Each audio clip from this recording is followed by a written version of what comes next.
Chapter 1. Zhao Mo woke up from his dream. Once again, he opened his eyes. His body was drenched in sweat. He forced himself to sit up on the bed. The exquisite tree house in front of him was still the same.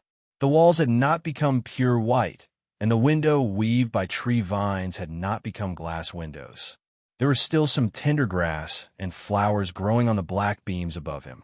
He did not know if this tree house had any hidden dangers, but what Zhao Mo could confirm was that he had not returned home, and his transmigration had become a reality. He was sure that this was not a dream, because he had already woken up many times. He had really transmigrated. Zhao Mo slowly stood up. His right hand held onto a walking stick that was full of patterns, trying to make himself stand more steadily. After all, falling from a tree that was more than 10 meters tall, even if he was an elf, it would still be very easy for him to be seriously injured. Moreover, the previous William Blackleaf was an underage elf. He had not yet cultivated battle energy and magic, so he was still considered a weakling among the elves. But transmigrating into an elf's body seems to be worth it. This face, this figure, these long legs, they're all as handsome as I was in the past. Zhao Mo looked at the mirror. His handsome face, pointy ears, and slender legs made him sigh in his heart. But Zhao Mo did not want to talk about the past. He had been in this world for half a day, but there were no signs of him going back. Since he was already here, he would make the best of it. He would forget the past and start a new life. With a little bit of joy in his heart, he would strive to survive in this damned world. Moreover, in this world where there might be gods, there would be problems if he spoke carelessly. Although he really missed his parents and wanted to take care of them in their old age, he had read so many transmigration novels, and not many people had gone back. And the lucky thing was he had two older brothers. The eldest and second brother had already started their own families, so it was not a problem for them to take care of his parents. He only hoped that as a lonely single dog, his sudden death while playing games did not make the old couple too sad.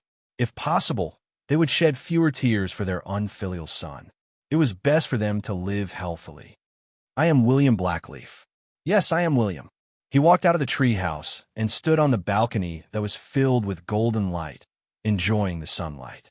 His body felt warm and full of energy. William's gaze became more and more distant, and his thoughts became more and more jumpy. 98. 98. The game only required 98 per month. That's right, Gods was a monthly virtual reality game. After all, after generations of pay-to-win games and point-and-click games were born, all virtual games in the future had become monthly games.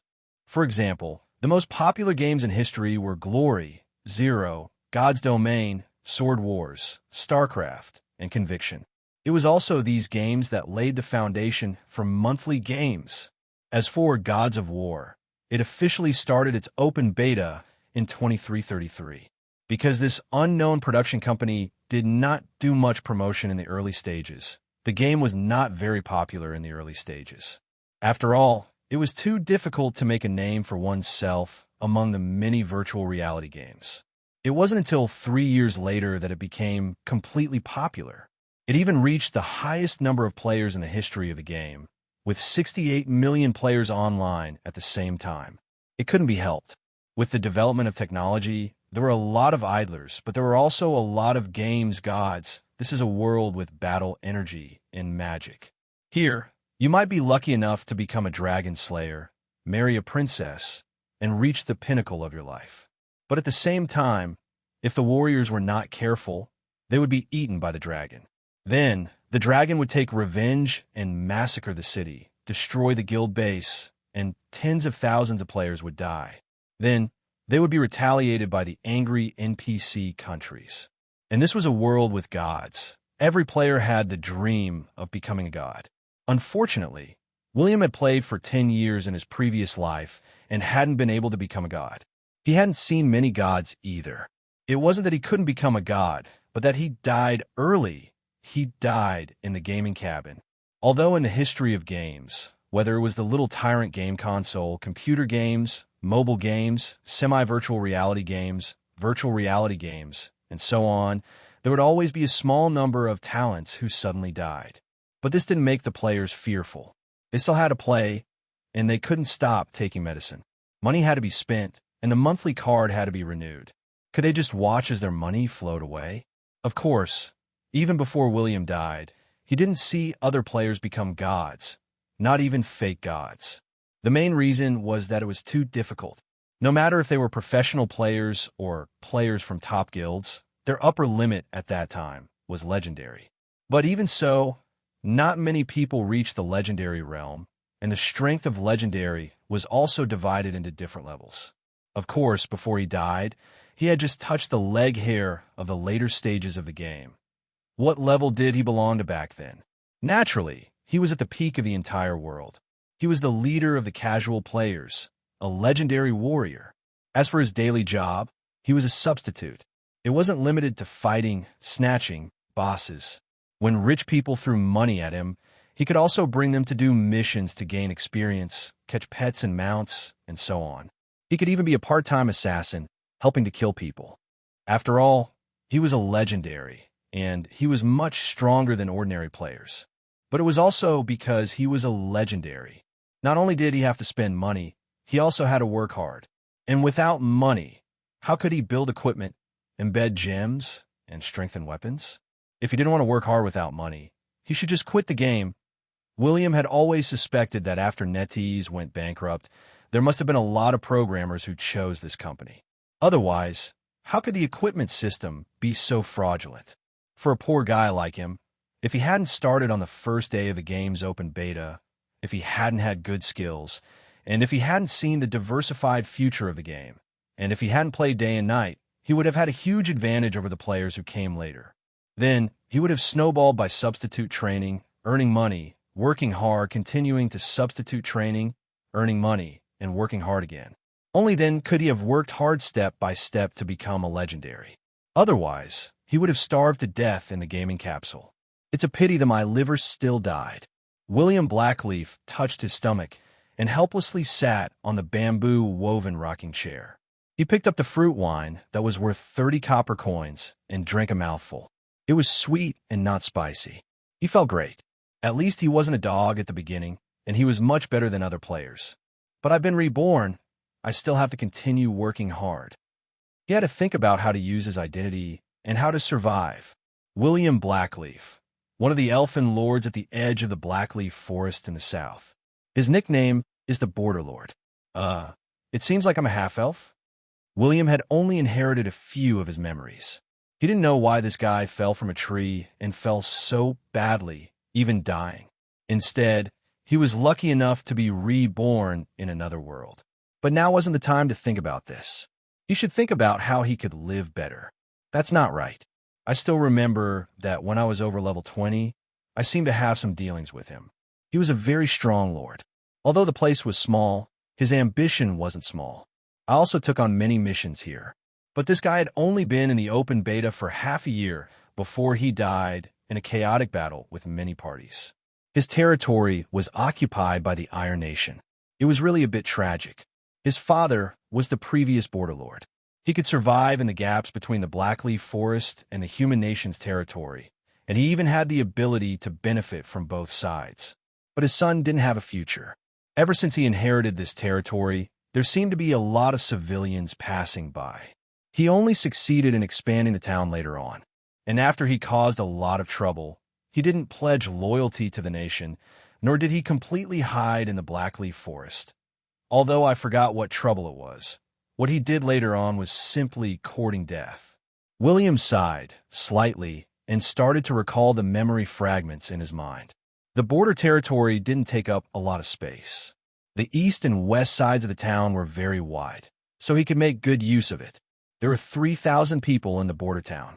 1,500 of them were half-elves, 1,000 were humans, and 500 were elves. Those 500 pure-blooded elves, yes. In his memory, it seemed that they were the personal guards that his mother had given to him. These personal guards were not bad and very loyal, but they were too arrogant. They were very unhappy with the other half of his human blood. Even if his mother had the royal blood of the elves, these 500 pure-blooded elves planned to use their lifespan of thousands of years to completely outlive William, this half-elf, before returning to the Blackleaf Forest. My mother is actually a royal elves? William's mind was a little messy. The sudden memory made him come back to his senses, just as William was about to ask someone to support him and patrol the territory. A voice appeared beside his ear. Ding dong. Countdown to the start of the version 1.0 open beta. 364 days, 23 hours, and 59 minutes.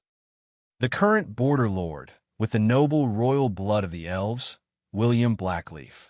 He gradually fell into deep thought, because according to his imagination, after he transmigrated to another world, he should walk on the path of defeating giant dragons, marrying a princess, meeting gods, and killing gods. But how did he become an NPC? Why? Why do I have to face this group of undying cheats? William was suddenly a little confused. Chapter 2. Half-Elf Template has been activated. Blackleaf Elf Royal Bloodline Potential has been activated. Human Legendary Hero Bloodline Potential has been activated. Experience pool for releasing missions is set at 1,000 experience points. Interface attributes have been activated. William Blackleaf's mouth twitched. He did not think about the players anymore. He did not expect his father, who had disappeared, to have a legendary bloodline.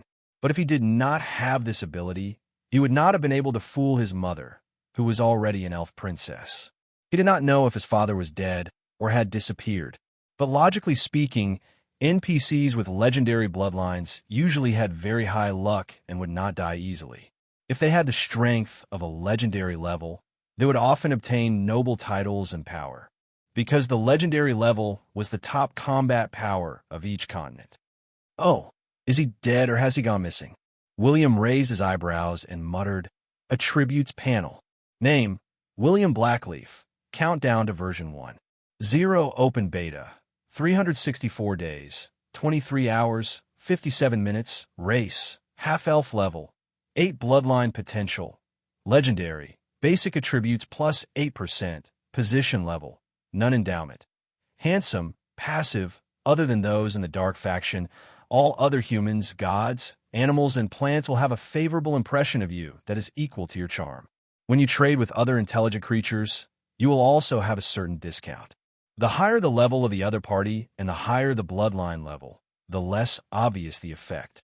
Level 8. Unallocated 32 free attribute points, 8 skill points. Every increase in level, free attribute points plus 4, 4-dimensional attribute plus 1. Experience 0/4200. Age 16. Young. Health 270. Endurance 340. Basic attributes. Power 34. Physical strength 27. Agility 38. Intelligence 25. Special attributes. Charm 43. Luck 3. Evaluation. Among the level 8 young half-elves, you can already kick a human kindergarten with your perverseness. Health points need not be explained. Once it reaches 0, it will be game over. Endurance was a little different from other online games. Any action, behavior, and skills in this world would consume a certain amount of endurance. Even if you were having sex, endurance would also be consumed. So if a player with a low level wanted to do something bad, it would easily cause millions of elite soldiers to leave. From then on, his girlfriend would think that he could not take it anymore. Then, they would live happily apart. Of course, if a player wanted to have sex, they had to accumulate 1,000 points of friendship first. Basically, this would take half a year. Therefore, one had to keep an eye on one's stamina at all times and not waste any unnecessary movements. Otherwise, if one ran out of stamina and couldn't wield a weapon during a crucial moment in battle, they would basically be dead. Strength equals endurance equals 50% of basic attack power stamina equals health equals 50% of the base defense value agility equals movement speed. It has nothing to do with dodge rate or critical rate. Intelligence equals 50% base magic defense. However, intelligence had a hidden attribute, and that was mental power. In other words, the longer one concentrated, the more mental power they would consume. During a battle, one needed to constantly concentrate in order to hit the enemy or hit the enemy's fatal spot. The longer a battle went on, the more their hidden spiritual power would be consumed. During the battle, They would slowly lose focus, which would lead to a decrease in accuracy, mental relaxation, and so on. At the same time, intelligence would also increase a magician's skill attack. As for talent and good looks, of course, he was very handsome. Looks were the truth. Combat power was only temporary. Being handsome was something that would last forever. What else could William say to the elves, who were creatures that valued their looks, for them to have such an endowment? Mother asterisk her. Can't you give me something practical? However, he didn't have to worry. With a legendary bloodline, the endowment would also appear as his level broke through. In addition, he could also do some hidden missions to increase his endowment. After all, he could only look forward to it now. Because his legendary bloodline seemed to be fake, his luck was simply too low. Of course, this had something to do with his early death in his previous life. Or rather, there were so many legendary bosses, and there were always many unlucky people who had to travel thousands of miles to die. Actually, when William saw this attribute panel that was similar to a player's, he was a little shocked. Fortunately, he was calm and intelligent. He carefully looked at some of the attributes and felt a little lucky. As expected of a legendary bloodline potential, a level 8 attribute that hadn't been increased was really a little strong. If he went to the novice village to kill level 0 small accounts, he would be able to kill a small child with 1 slash. In this game, the bloodline potential was very important. It almost represented the ultimate upper limit of NPCs. Unlike players, as long as they worked hard and spent money, they would become stronger sooner or later. Although it was also very difficult to advance in the later stages, they were much luckier than NPCs, and the legendary bloodline potential actually doesn't have the weakness of half-elves. It even perfectly combines the advantages of both humans and elves. The 4-dimensional attributes can be said to be very strong. However, I definitely can't be reckless in the way I level up. I still have to specialize in what I have to. Otherwise, I'll die sooner or later. There were races in the world of gods that were like suns. For example, the elves, the dragons, the demons, and so on. Of course, today's introduction was mainly about the elves. Their innate attributes were much stronger than other races. Long-range shooting was their specialty. It was as if there was a lock in their head. Everyone's surname was Lou. Anyway, when the arrows hit the target, they wouldn't be able to explain it. They weren't weak in close combat either. Whether it was elven warriors, elven knights, elven rangers, or even elven mages, they were all extremely strong existences. As for defense and vitality, this group of fellows who were born with a lifespan of thousands of years, how could their defense be weak? Believe it or not, they were even tougher than orcs. Those who didn't understand the gods game dare to say that elves' defense was not as high as orcs. But it was also, relatively speaking, the key was still the occupation and adding points agility. William laughed but didn't say anything. Elven rangers flying kites was no joke. But looking at the humans, orcs, gnomes, undead, and so on in the gods continent, they were all created by nature using the leftovers. Of course, the elves had so many advantages, but it wasn't that they didn't have any weaknesses. Their fertility was extremely low. This was the pain of every elf. It was very difficult for pure-blooded elves to reproduce. Every war and the fall of every elf was a huge blow to the elves. A pair of elves did certain things day and night, completely squeezing the male elf dry. If a female elf could get pregnant within 10 years, it would be a blessing from the goddess of luck. For 10 years, they had sex continuously. The hit rate was 1 out of 3,650. What kind of probability was that? If this was an orc, 10 years would be enough to develop a sizable tribe. In William's previous life, there were many players who chose the good-looking elves in the early stages. In the end, after playing for a few months, they all knelt down and deleted their accounts to start over. This was because the experience of the elves was 2 times that of the humans. That was why there was a saying in the past: elves and magic could only be used by the rich. Others could only watch from afar and couldn't play with them. Then at this moment, there would be people saying, how about choosing a half-elven? William really wanted to say that the half-elves had won. 5 times the experience, but they didn't have his awesome attributes. It would be better to choose a winged race and pretend to be an angel in the future, but it had to be mentioned that changing one's occupation to an angel depended on one's looks. The player's looks were generally not up to standard. Chapter 3. William Blackleaf was thinking about the future, dreaming of reaching the peak of his life. Suddenly, he heard footsteps. He turned his head. Slender legs, thin waist, big breasts, a graceful, pure-blooded elf could be distinguished from a pure-blooded elf. One could distinguish pure-blooded elves from non-pure-blooded elves by looking at their hair and pupils. Ever since the gods' continent had been destroyed, it had been divided into 9 continents. He had appeared in the legendary continent. The pure-blooded elves in the legendary continent were also divided into different races, but their hair color was definitely the same. Their eyes and hair colors were also the same. As for the half-blooded elves, they were a little embarrassed. It was very likely that they would grow hair of different colors, and their pupils could be yellow and green.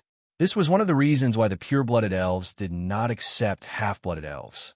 After all, according to the players, half-blooded elves lowered the overall appearance of the pure-blooded elves. This was unforgivable. Fortunately, the bloodline of William's legendary father seemed to be too inferior. He could not win against his mother at all, causing him to look no different from the pure-blooded elves. "My lord, I heard that you've woken up. I came up to see how your injuries are." A light voice came. William pretended to be simple and honest. "See ya. You don't have to call me lord. I'm fine. It's just that my head is a little painful and I can't remember many things." "It's good that my lord is fine, but you still need to drink this." The tall Sia was expressionless. She only took out a small emerald green bottle and handed it over. William took it in his hands, and the information of the item appeared. It took him a lot of effort to hide his excited expression. He was puzzled. "What is this?" "Water of life. Ever since I found out that you fainted after falling from a tree." Sia could not help but take a deep breath. After all, no matter if it was an elf or a half-blooded elf, falling from a tree was a great humiliation. But he had fainted, and he had been unconscious for many days, but she had to continue. "Ever since you were unconscious for too long, after a mage's examination, your mind seemed to have become chaotic. Lautner hurriedly went to the Dark Knight City to get the holy artifact from your mother. He just brought it back. Now that you've woken up, since you've brought this treasure here, you'd better drink it." William hesitated for a moment, then nodded heavily. "Thank Lautner on my behalf. I'll visit him personally." "All right, I'll head down first. There isn't much to do in the territory recently, so you can rest for a few days, my lord." "Thank you," William said as he looked at the life water in his hand. Unfortunately, the Tsundrasia had already turned around and walked away, not paying any attention to this half-elf lord. Logically speaking, after he woke up, this kind of sacred object that was almost no longer produced should not be left in his hands. However, Sia still gave it to him, which at least meant that these people were still loyal to him. Even if she didn't respect him on the surface, she was still loyal to him. William even knew that in his previous life, this group of pure-blooded elven guards had accompanied that deceiving lord to the afterlife. "Sigh, I'll solve the problem of being a leader in the future. This isn't something that can be solved by relying on talent and affinity." William Blackleaf sighed and raised the small bottle to take a look. Water of life, level, legendary, quantity, 10 drops effect. 1 drop can instantly restore all negative buffs. 2 drops can instantly restore full HP. 3 drops can regenerate broken limbs. The more water of life there was, the more effective it would be. There was even a certain chance of resurrection. The upper limit was 10 drops. Special effect. 1 drop of water of life can extend lifespan by 100 years. Special effect. 1 drop of water of life can increase all attributes by 5 points. The upper limit is 10 drops. Special effect. 1 drop of water of life can increase health points by 100 points. The upper limit is 10 drops. Restriction. After using 10 drops, there will be no special effect. Good stuff. Without a doubt, this was the treasure of the elves. Its preciousness was no less than that of legendary equipment. Back then, William must have used this to wake up. William Blackleaf suddenly frowned. "But logically speaking, after my rebirth, I only fused with a small number of memory fragments. Maybe this guy's soul was erased in advance. Otherwise, just falling from a tree doesn't match his identity as a half-elf. As the saying goes, a newborn monkey can climb trees, and a 3-year-old elf can catch a bird. Half-elves are a little inferior, but their agility shouldn't allow them to fall from a tree. Could it be that someone wants to kill me? He stood up in an instant, his expression a little ugly. He couldn't help but mutter, since William almost died in my previous life, although he couldn't escape in the end, the assassinations seemed to have stopped. So there shouldn't be too much danger in the short term. The most important thing now is to hurry up and increase my strength. The key is to grow faster. As for who killed him, William couldn't determine how to assassinate him. It was easy to say, but it was too difficult to destroy the soul without any flaws. At least a middle-level or even a high-level NPC had to do it personally. Besides those powerful, mysterious warlocks and mages, other occupations could also do this if they had special skills. But the scope was too wide, and he couldn't determine who it was. But he narrowed the scope a little. Who would kill him? Why would they kill him? What was the benefit of killing him? Half-elves, the royal family of the Blackleaf Elves, or the enemy of my cheap father? William shook his head. The scope was still too wide. But the Blackleaf Royal Elves might not do this. First, this group of arrogant elves rarely did things like assassination. Second, if they really wanted to kill him to ensure the purity of the royal bloodline, there was no need to wait until now. After all, he had grown up in the Dark Knight City. At that time, there were plenty of opportunities for him to have an accident. Third, there was no need for them to give him 10 drops of life potion to give him a chance of resurrection, especially since his cheap mother didn't have the ability to have 10 drops of life potion. Ever since the World Tree was destroyed, all the royal elves only had a small amount of life potion. They didn't even have time to hide it. How could they give it away so easily? I don't know how much this mother, whose name I've forgotten, paid for this life potion. William had a headache. Perhaps this was the reason why the Blackleaf Elves didn't rescue him even if he died in a chaotic battle with many forces. Perhaps these 10 drops of life potion, which were extremely precious and could even bring the dead back to life, were the final gift for his mother to sever ties with him. Sigh, I'm thinking too much. The most important thing is to hurry up and level up. I'm a lord, right? Then according to the lord's method, besides fighting monsters and completing missions, I can also level up by completing territory missions, right?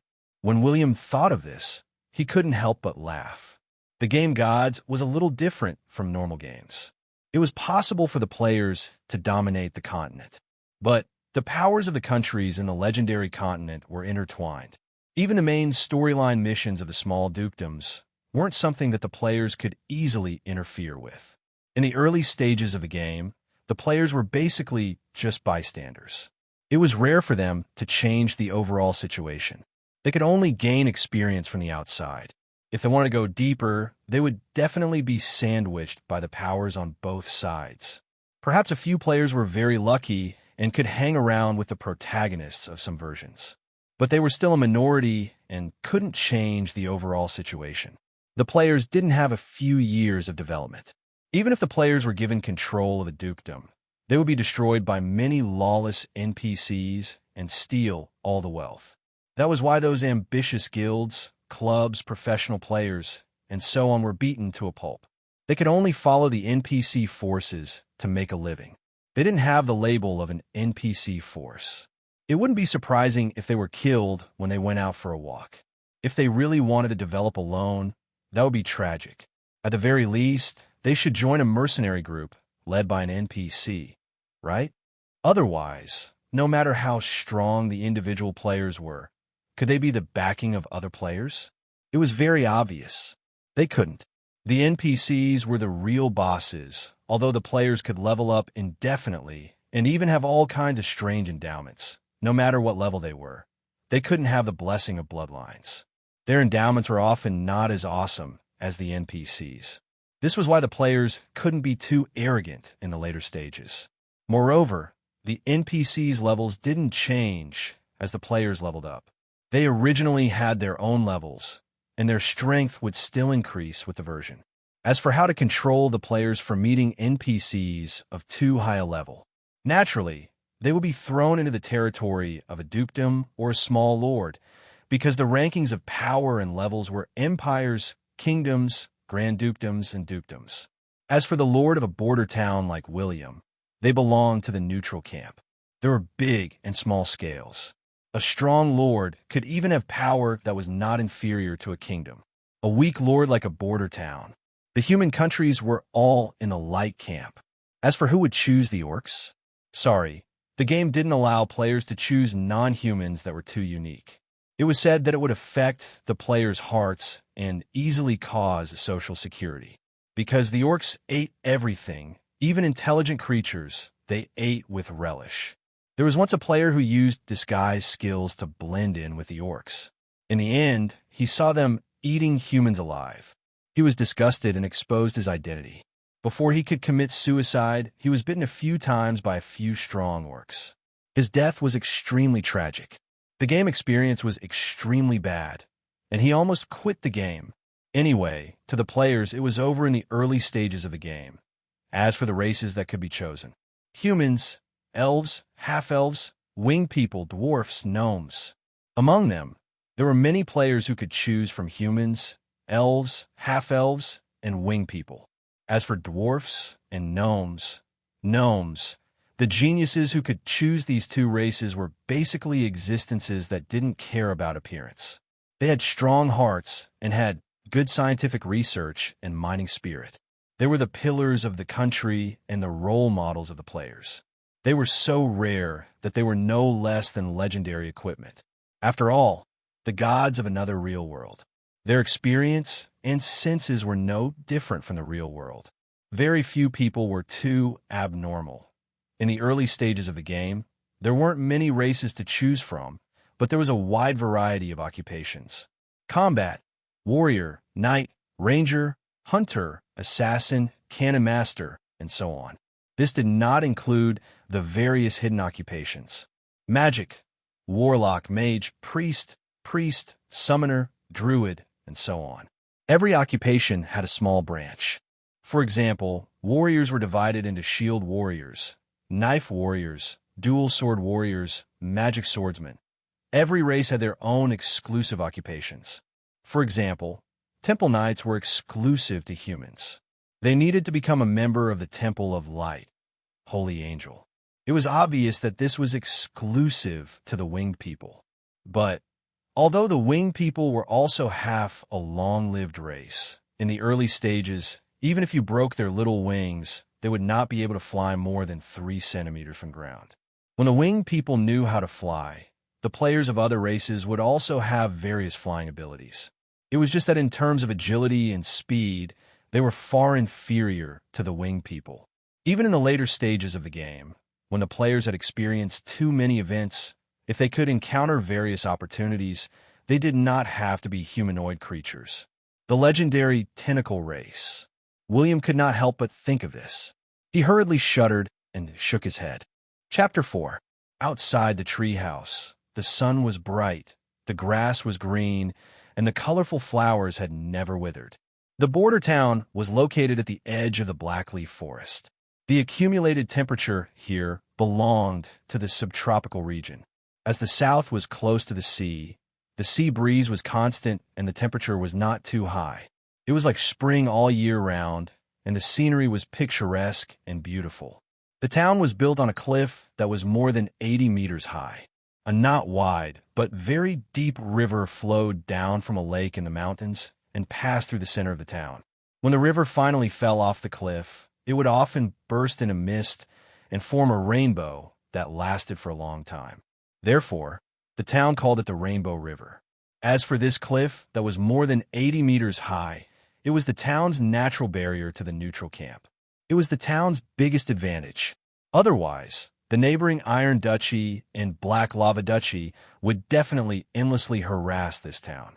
The light camp did not represent justice, and the dark camp did not necessarily represent evil. That was impossible. Everything was based on race and interests. Hence, there were many civil wars between human countries, and there were also many wars between the orc tribes. As for the surroundings of the town on the cliff, it was not all steep mountains or dense forests. It extended to the east and west, which was the edge of the cliff, and there was a large piece of black land. There were many crops planted here, and it was more than enough to feed the civilians in the town. As for the south of the town, it was the blackleaf forest that extended for more than 10,000 miles. The town was located in the narrow area of this mountain range. After crossing the mountain range in the south, one could even come into contact with the vast and boundless ocean. In the blackleaf forest at the east and west ends, there were countless magical beasts and wild beasts. Their levels were also from low to high. The stronger the magical beasts, the deeper they lived in the forest. There were even quite a number of wild dragons. After all, the Blackleaf Elves were not the only ones in the Blackleaf Forest. There were also many intelligent races. The half-elves and half-elves living in the small town had much less needs than humans because they didn't really like to eat food. They always liked to go to the primitive Blackleaf Forest to hunt. Every time they went into the mountains, they could get a lot of fruits and prey with their skills. This was because the narrow mountain range in the south did not have many high-level prey. As long as one did not take the risk to explore the east and west ends, it was difficult to encounter higher-level wild beasts or magical beasts. The elves in the world of gods were carnivorous. They ate fruits and vegetables, but their staple food was still meat. After all, if the elves had wanted to stand at the top of the world, they would not have had the strength to contend for hegemony just by eating vegetarian food. The handsome and sharp-eared William Blackleaf was wearing a gorgeous purplish-black robe as he walked out of the treehouse nimbly. After he activated the player's interface, his leg injury recovered very quickly. It had to be said that the players had a huge advantage in this world. After all, it was impossible for the priests in this world to heal. They could only heal injuries and add various buffs to their enemies. Life was just like that.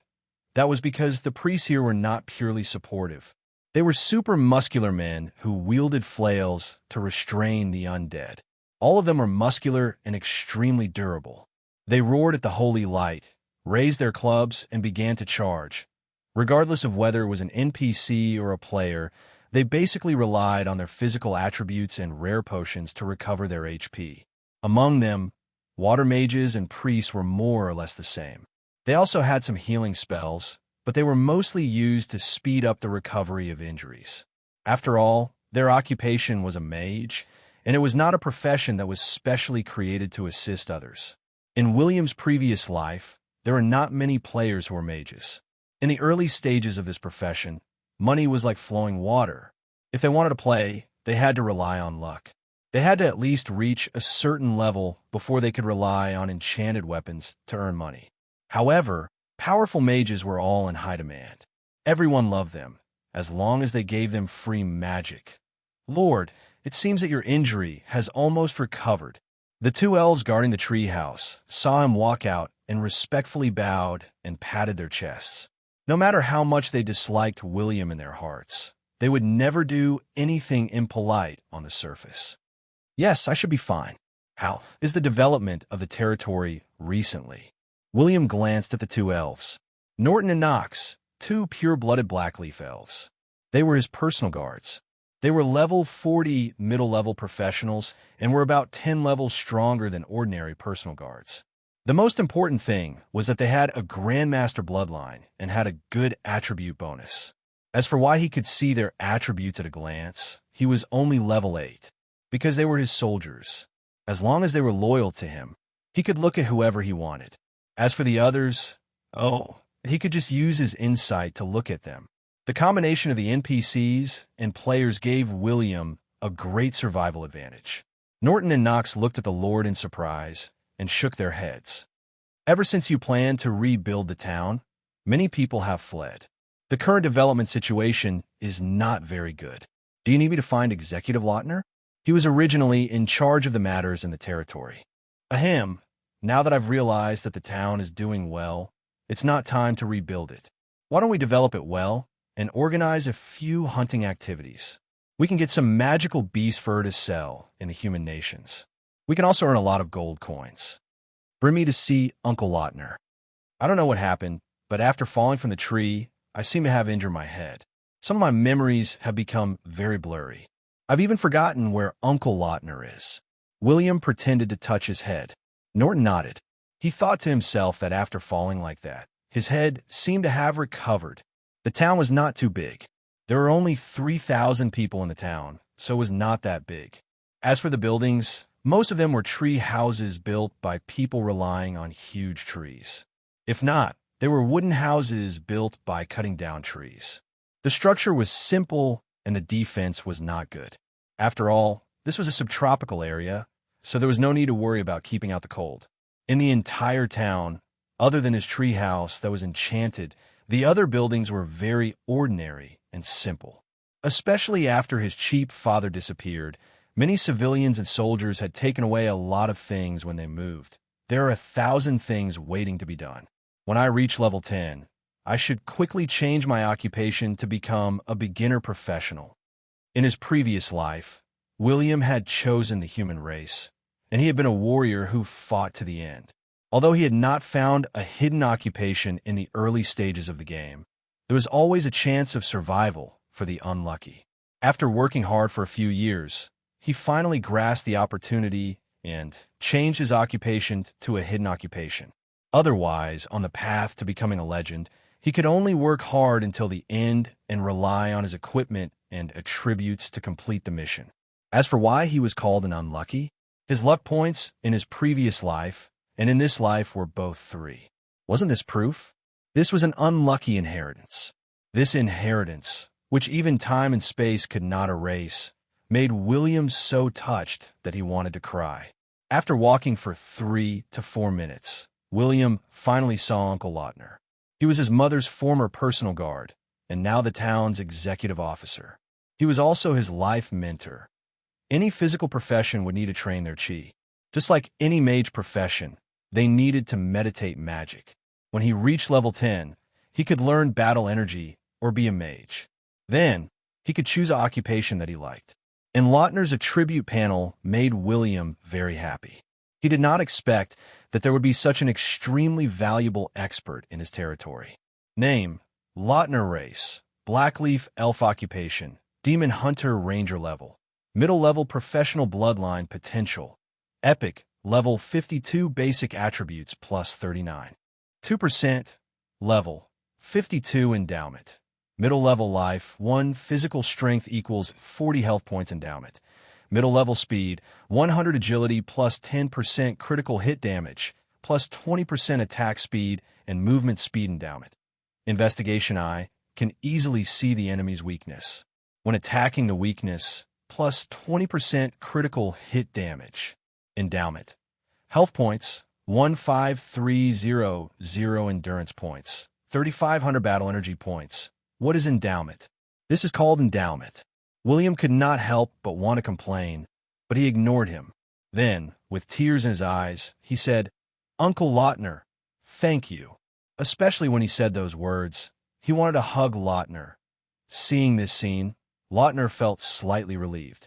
He had already heard from Sia that William Blackleaf seemed to have hurt his brain, but he was much more polite than before. So, he looked at William with a caring gaze and said slowly, "It's okay. It's what I should do. Also, you should call me executive officer, not Uncle Lautner." William wiped away a few drops of tears that did not appear. He pursed his lips and said stubbornly, "No, Uncle Lautner is my uncle for life. Not only are you my executive officer, but you are also my teacher. Although I have forgotten many memories, I know that you are the best to me in this world. Ahem, let's see how the territory develops first.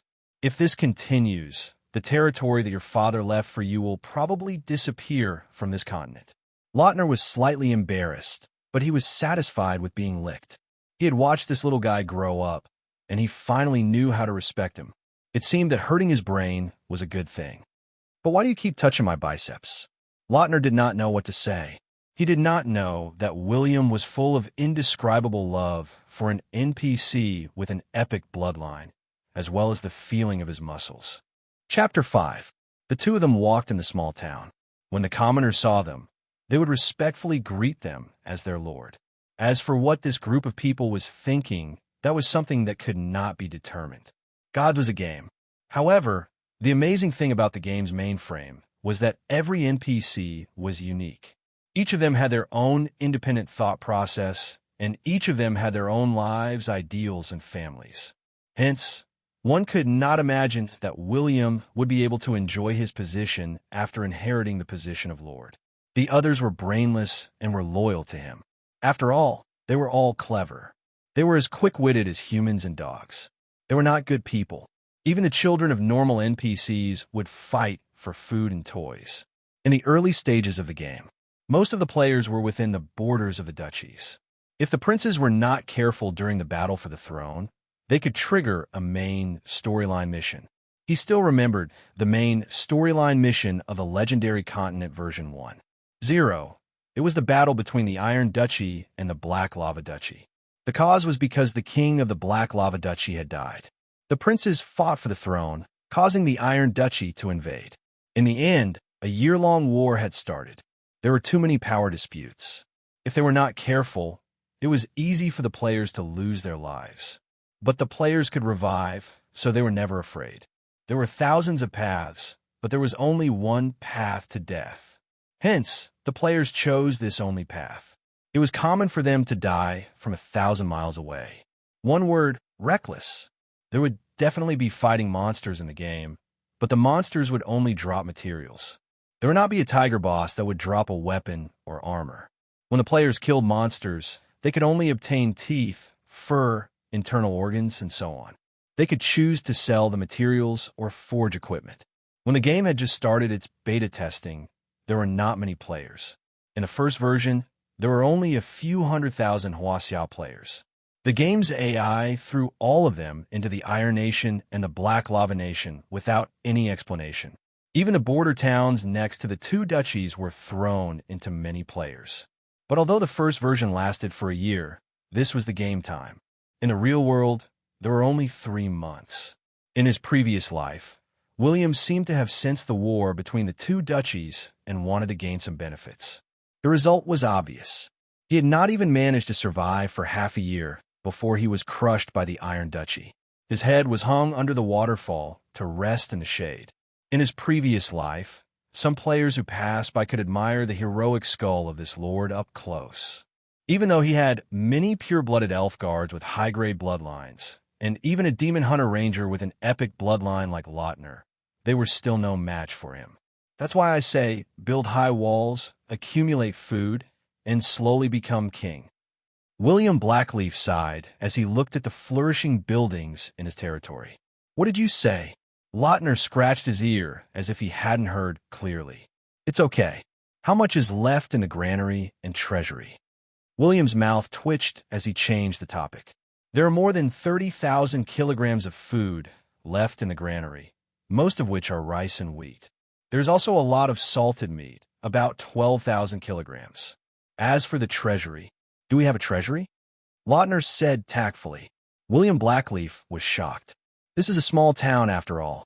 We don't even have a treasury? Lautner nodded awkwardly. Indeed, we don't. The town's income has always been poor. When your father was in power, there was still an iron mine for the original residents to mine. But now that the iron mine has been mined out, no other mineral resources have been found. It's good enough that the town's finances haven't reached the red line just by relying on the hunter's meat and the taxes from the humans farming. William's mouth twitched. He really wanted to say that they hadn't looked seriously, right? He vaguely remembered that the Iron Duchy and the Black Lava Duchy had attacked the border town not only to eradicate it, but also because they had found many rare mineral veins in the Blackleaf forest south of the town. It could even be said that the forest south of the border town was a huge supermine. The most important one was the mithril mineral veins that had been discovered early on. He even thought that this might be the reason why the border town was completely destroyed. So let's not think so much. Uncle Lautner, do you have time?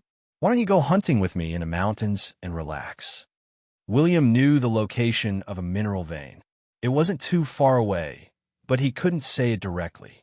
The other side could only use hunting as an excuse to lure him out. As for the mithril mineral vein, now was not the time. It had to be said. Ever since he had the attribute panel, he could also check his loyalty. His mother didn't need to worry about the candidates for mining. That's good too. Seeing that you've been lying in the house for so many days, it's time to train. Go back and prepare a weapon and a bow. It's best to wear the inner armor that your mother left for you. Be careful of accidents. Lautner didn't think too much about it. After all, William used to love hunting, especially that kind of ordinary prey. That's a good idea. There are thousands of ways to seek death, but safety comes first.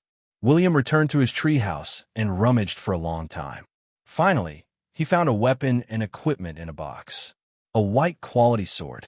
A curved bow of the same white quality. The attributes of the equipment were very bad, so it wasn't worth mentioning. Moreover, William hadn't changed his occupation, so he couldn't use good weapons. But the last inner armor, William couldn't help but admire it. The soft mithril inner armor was covered with the patterns of the world tree. Silver and gold light shone faintly. Without looking at the attributes, he knew that it was a treasure. Blessing of love quality, epic level, none type, can grow defensive equipment material. Mithril, branches and leaves of the world tree, adamantine, etc. Producer, Alice Blackleaf Health, plus 300 endurance, plus 100 power, plus 6 physical strength, plus 10 agility, plus 8 intelligence, plus 5 durability, for 5450 weight, 0. 3 kg defense. Within the protection area of the inner armor, attacks below 110 points will not be able to cause damage to the inner armor and the user.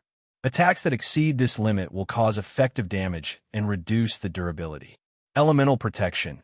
Any elemental damage will be reduced by 10%.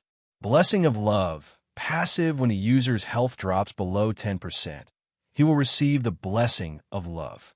Instantly recover 50% of his health. Cooldown of 3 hours. Usage requirement. William Blackleaf usage requirement. 20 points of power growth requirement. Place 1 kilogram of mithril on the inner armor and it will automatically absorb and evolve. Introduction. This is an inner armor made by a mother for her son. Not only does it contain great maternal love, but also contains a mother's good wishes. Treasure the inner armor in your hands, child. William Blackleaf sat on the ground in a daze. He held the inner armor with both hands, not knowing what to do. At this moment, he realized. So it turned out that his mother in this world cared for him a lot. As for the William in his previous life, he had died in a chaotic battle. He must have been courting death. Otherwise, even if the sky collapsed, his mother, Alice Blackleaf, would probably come to help him. Maternal love is great. If there's a chance. William shook his head. He was still too weak now, so he couldn't think too much. He could only survive until the end. Chapter 6. 500 handsome and beautiful pure-blooded elfin guards. This was his foundation and his trump card. Among them, there were 100 elfin rangers, elfin warriors, elfin knights, elfin hunters, and elfin magic swordsmen. There were also 10 mages. Sia, who had come to see him previously, was a beginner mage. Among the 500 guards, the elfin magic swordsmen were the strongest. They were all warriors who had almost reached the intermediate level. They were only slightly lower than Knox and Norton. William knew how to use these people. Since we have to enter the Blackleaf Forest to hunt, let's do something else along the way. Knox, go and mobilize 300 guards. We will search for the wild beasts near the town and eliminate any threats. William Blackleaf walked out and said to Knox, who was at the door. At this moment, he was wearing a slim-fitting elfin leather armor, with a long sword hanging at his waist and a wooden bow on his back. Not to mention the quality of the equipment. Just the appearance alone made elfin equipment more attractive. Basically, equipment with a little bit of quality would have some additional attributes, for example. Charm. It seemed that in the entire God's continent, only the elves and the winged race would add various kinds of charm to their equipment. Especially the elves, there was no limit to the increase in charm. Yes, my lord. Knox nodded in response and ran in the direction of the military camp. When William and Lautner met up, 300 elfin guards arrived in front of them in time. Among these guards, there were 100 warriors, 50 rangers, 50 archers, and 100 magic swordsmen. As for the knights, they did not need to appear. This was not the plains, but the Blackleaf Forest. The knights were far from being able to use their full strength in the forest. One had to pay attention to common sense when playing games. They could fight on horseback, but they needed to be agile and strong magical beasts, not horses. My lord, you call this hunting. No matter how I look at it, you want to start a war. Lautner held his forehead. Seeing the fully armed soldiers, he felt a little confused. William shook his head. Instead, he looked at the neatly lined up elfin soldiers in front of him. He could not help but feel a sense of pride. They were indeed pure-blooded elfin warriors. No matter what level they were, in front of military discipline, everyone's actions were almost the same. So, he took a deep breath and ignored the doubts of the passing civilians. He shouted awkwardly, "My soldiers, I am your Lord William Blackleaf. Maybe you don't like following me, but I know that you are the best and most outstanding warriors. When I first came to this territory, I may have given you a bad impression. However, I have reflected on myself while resting these past few days. I know I did a lot of things wrong. So, I decided to change and seriously develop this territory of the border town." These words were not infectious at all.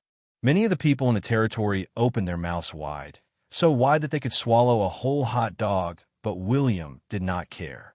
He was a legendary NPC, and the defense value of his face was high. He paused for a moment before continuing. "If the town wants to develop, then it can't do without money. I know that the territory doesn't have much income right now, but I believe that the treasure is in the forest in front of us. Everyone, please come with me and cut through the thorns and thorns for the territory, advancing forward courageously." "Yes, my lord." The 300 elven guards roared in unison. Regardless of whether they were sincere or not, they looked quite scary. After all, cooperating with the Lord's words was a basic requirement for subordinates. William nodded expressionlessly. He unsheathed his sword and pointed it toward the south. "Follow me." "Yes." Lautner looked at William Blackleaf.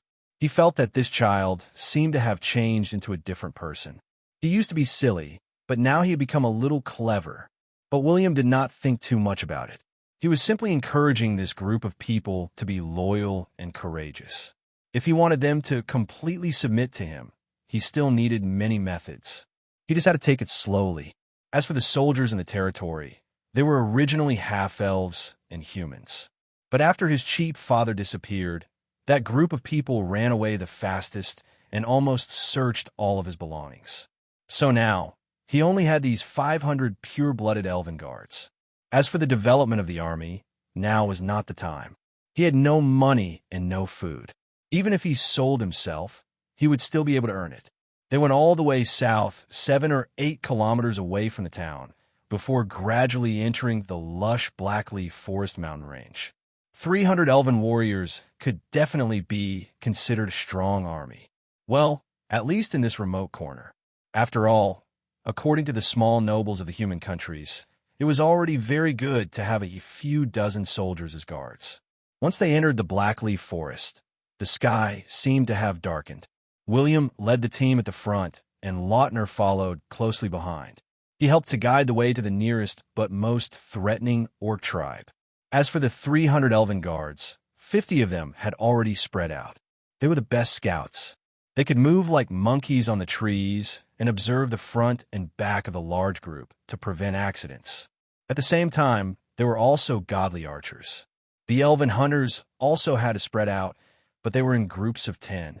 They carried bows, arrows, and short swords on their backs. Some of them even carried large bags with large and tough nets in them. These were all used to capture prey. They could also make traps. Other than special items, most of them could be used locally. After all, it was very difficult for NPCs to have space treasures. As for the attributes of the elven warriors and elven magic swordsmen, one was half physical and half physical, while the other was half physical and half agility. The elven warriors held blades that were not overly curved, and they also held shields. They were considered shield warriors. As for the elven magic swordsmen, they held long swords. They could choose 1 or 2 hands, or they could choose a long spear. They were considered a very cool, special profession. Also, the magic swordsmen had more battle energy. No matter if they were far or near, they could explode with a stronger battle energy sword move. Not long after, 3 elven rangers flew over and simply told the group that there was a small orc tribe 800 meters ahead. The orcs, specters, and devils were all in the dark camp. Humans, elves, and winged people were in the light camp, but they rarely communicated with each other. As for the half-elves, gnomes, dwarfs, and so on, they were in the neutral camp. However, it sounded nice to say that they were in the neutral camp. They usually did not participate in the battles between the two sides because they preferred to take advantage of the situation and seek benefits for themselves. Most of them were in the light camp. Moreover, for a neutral camp like the Lord of Small Town, they would go wherever there were benefits. They had nothing to do with the chaotic camp. In other words, to put it nicely, everyone called them the neutral camp. But what was interesting was that William actually triggered a mission. Mission: danger near the territory. As a neutral lord of Small Town, if you want to develop your territory, you must first protect the safety of the people in the territory. If you bring them safety, they will be loyal to you. If you want to continue developing, you must eliminate or recover all the dangerous races within a 30-kilometer radius. Level: a dash. First stage: accidentally discover an orc tribe. The cruel and bloodthirsty orcs will never be friends with you. Then kill their men and steal their women. Reward: 5,000 experience. Reward: unexpected information about the mineral vein. When William Blackleaf saw the mission introduction, the corner of his mouth twitched. This was indeed the mastermind of the gods game. It was still so frivolous.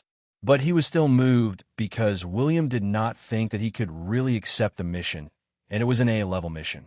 If he could complete it all, the experience would fill him to the brim. He had once looked forward to it, but now it had become real. It was indeed exciting. Then, if that was the case, he no longer needed to work day and night. If he slept and woke up early, his kidneys would become better and better. So he immediately said in a deep voice, "During the succession of the Lord, this orc tribe had ambushed our town. It was also that time that led to the mass exodus of civilians. And the dirty and cruel orcs are our eternal enemies. We must get rid of them in one fell swoop." How many orcs are there in this orc tribe now? There are about 700 orcs. Among them, there are about 180 warriors. According to my observation, no other orcs have gone out to hunt. So now the orcs should all be in the tribe. There are very few guards. If we seize the opportunity, we can get rid of those guards immediately and not leak any information. The elfin ranger said angrily. He was obviously very confident in himself. And why did the elfin ranger have such blind confidence? Of course, it was because they were really fierce. The combat power ratio of the races in the gods' continent was about the same level. 1 elf equals 1 devil equals 1. 5 half-elf equals 1. 5 winged equals 2 humans equals 2 dwarves equals 4 orcs. As for gnomes, elves of the same level could probably fight more than 10 gnomes without using weapons. Oh, there were also the small mermen, who were the most numerous in the entire continent. An elf of the same level could probably fight hundreds of them. If the orcs did not have a strong devil alliance, and if the orcs did not have such a strong reproductive power, they would have been wiped out in the previous era. With the reproductive power of the gods' races, gnomes gave birth in a nest, while orcs ran out in groups of 3 or 4. As for the small mermen, have you ever seen fish eggs? They're always popping out of the water. After William knew the number of orcs, he immediately came up with some tactics. Then, he pointed his sword at the orc tribe and began to march. Just when I was about to doze off, you sent me a pillow. For the sake of the mind, I will let down the deep hatred between our races. William licked his lips and strode toward the tempting orc tribe. Chapter 7. There definitely wouldn't be any super large orc tribes in the border area. Even the super large elfin gathering place in the Blackleaf Forest was a few thousand kilometers away from the border town. There were only 2 human nations and small and medium-sized gathering places for a few races nearby. The elfin soldiers moving forward were light and almost silent. No matter what profession the elfin was, everyone's movements were extremely careful, but they seemed very relaxed. Because the elfins were the masters of the forest, Any enemy of the same size in the forest was no match for them. Climbing trees was something that they were born with. Otherwise, those pure-blooded elves wouldn't have remembered William falling from the tree as a humiliation. Needless to say, William was also quite angry. He didn't believe that no elfin had fallen from the tree. Did they have to look at him as if he was retarded? Moreover, it wasn't him who fell. The one who fell had clearly returned to the World Tree. Ahem, the elfin ranger's archery skills were the most outstanding. They had long climbed the treetops. To them, fighting was to attach the arrows in their quiver with battle energy and shoot all of them. If the enemy hadn't died, they might be able to use their own swords. Under the watch of the ranger's scouts, the hunters began to carefully dig holes near the orc tribe and inserted sharp thorns in them.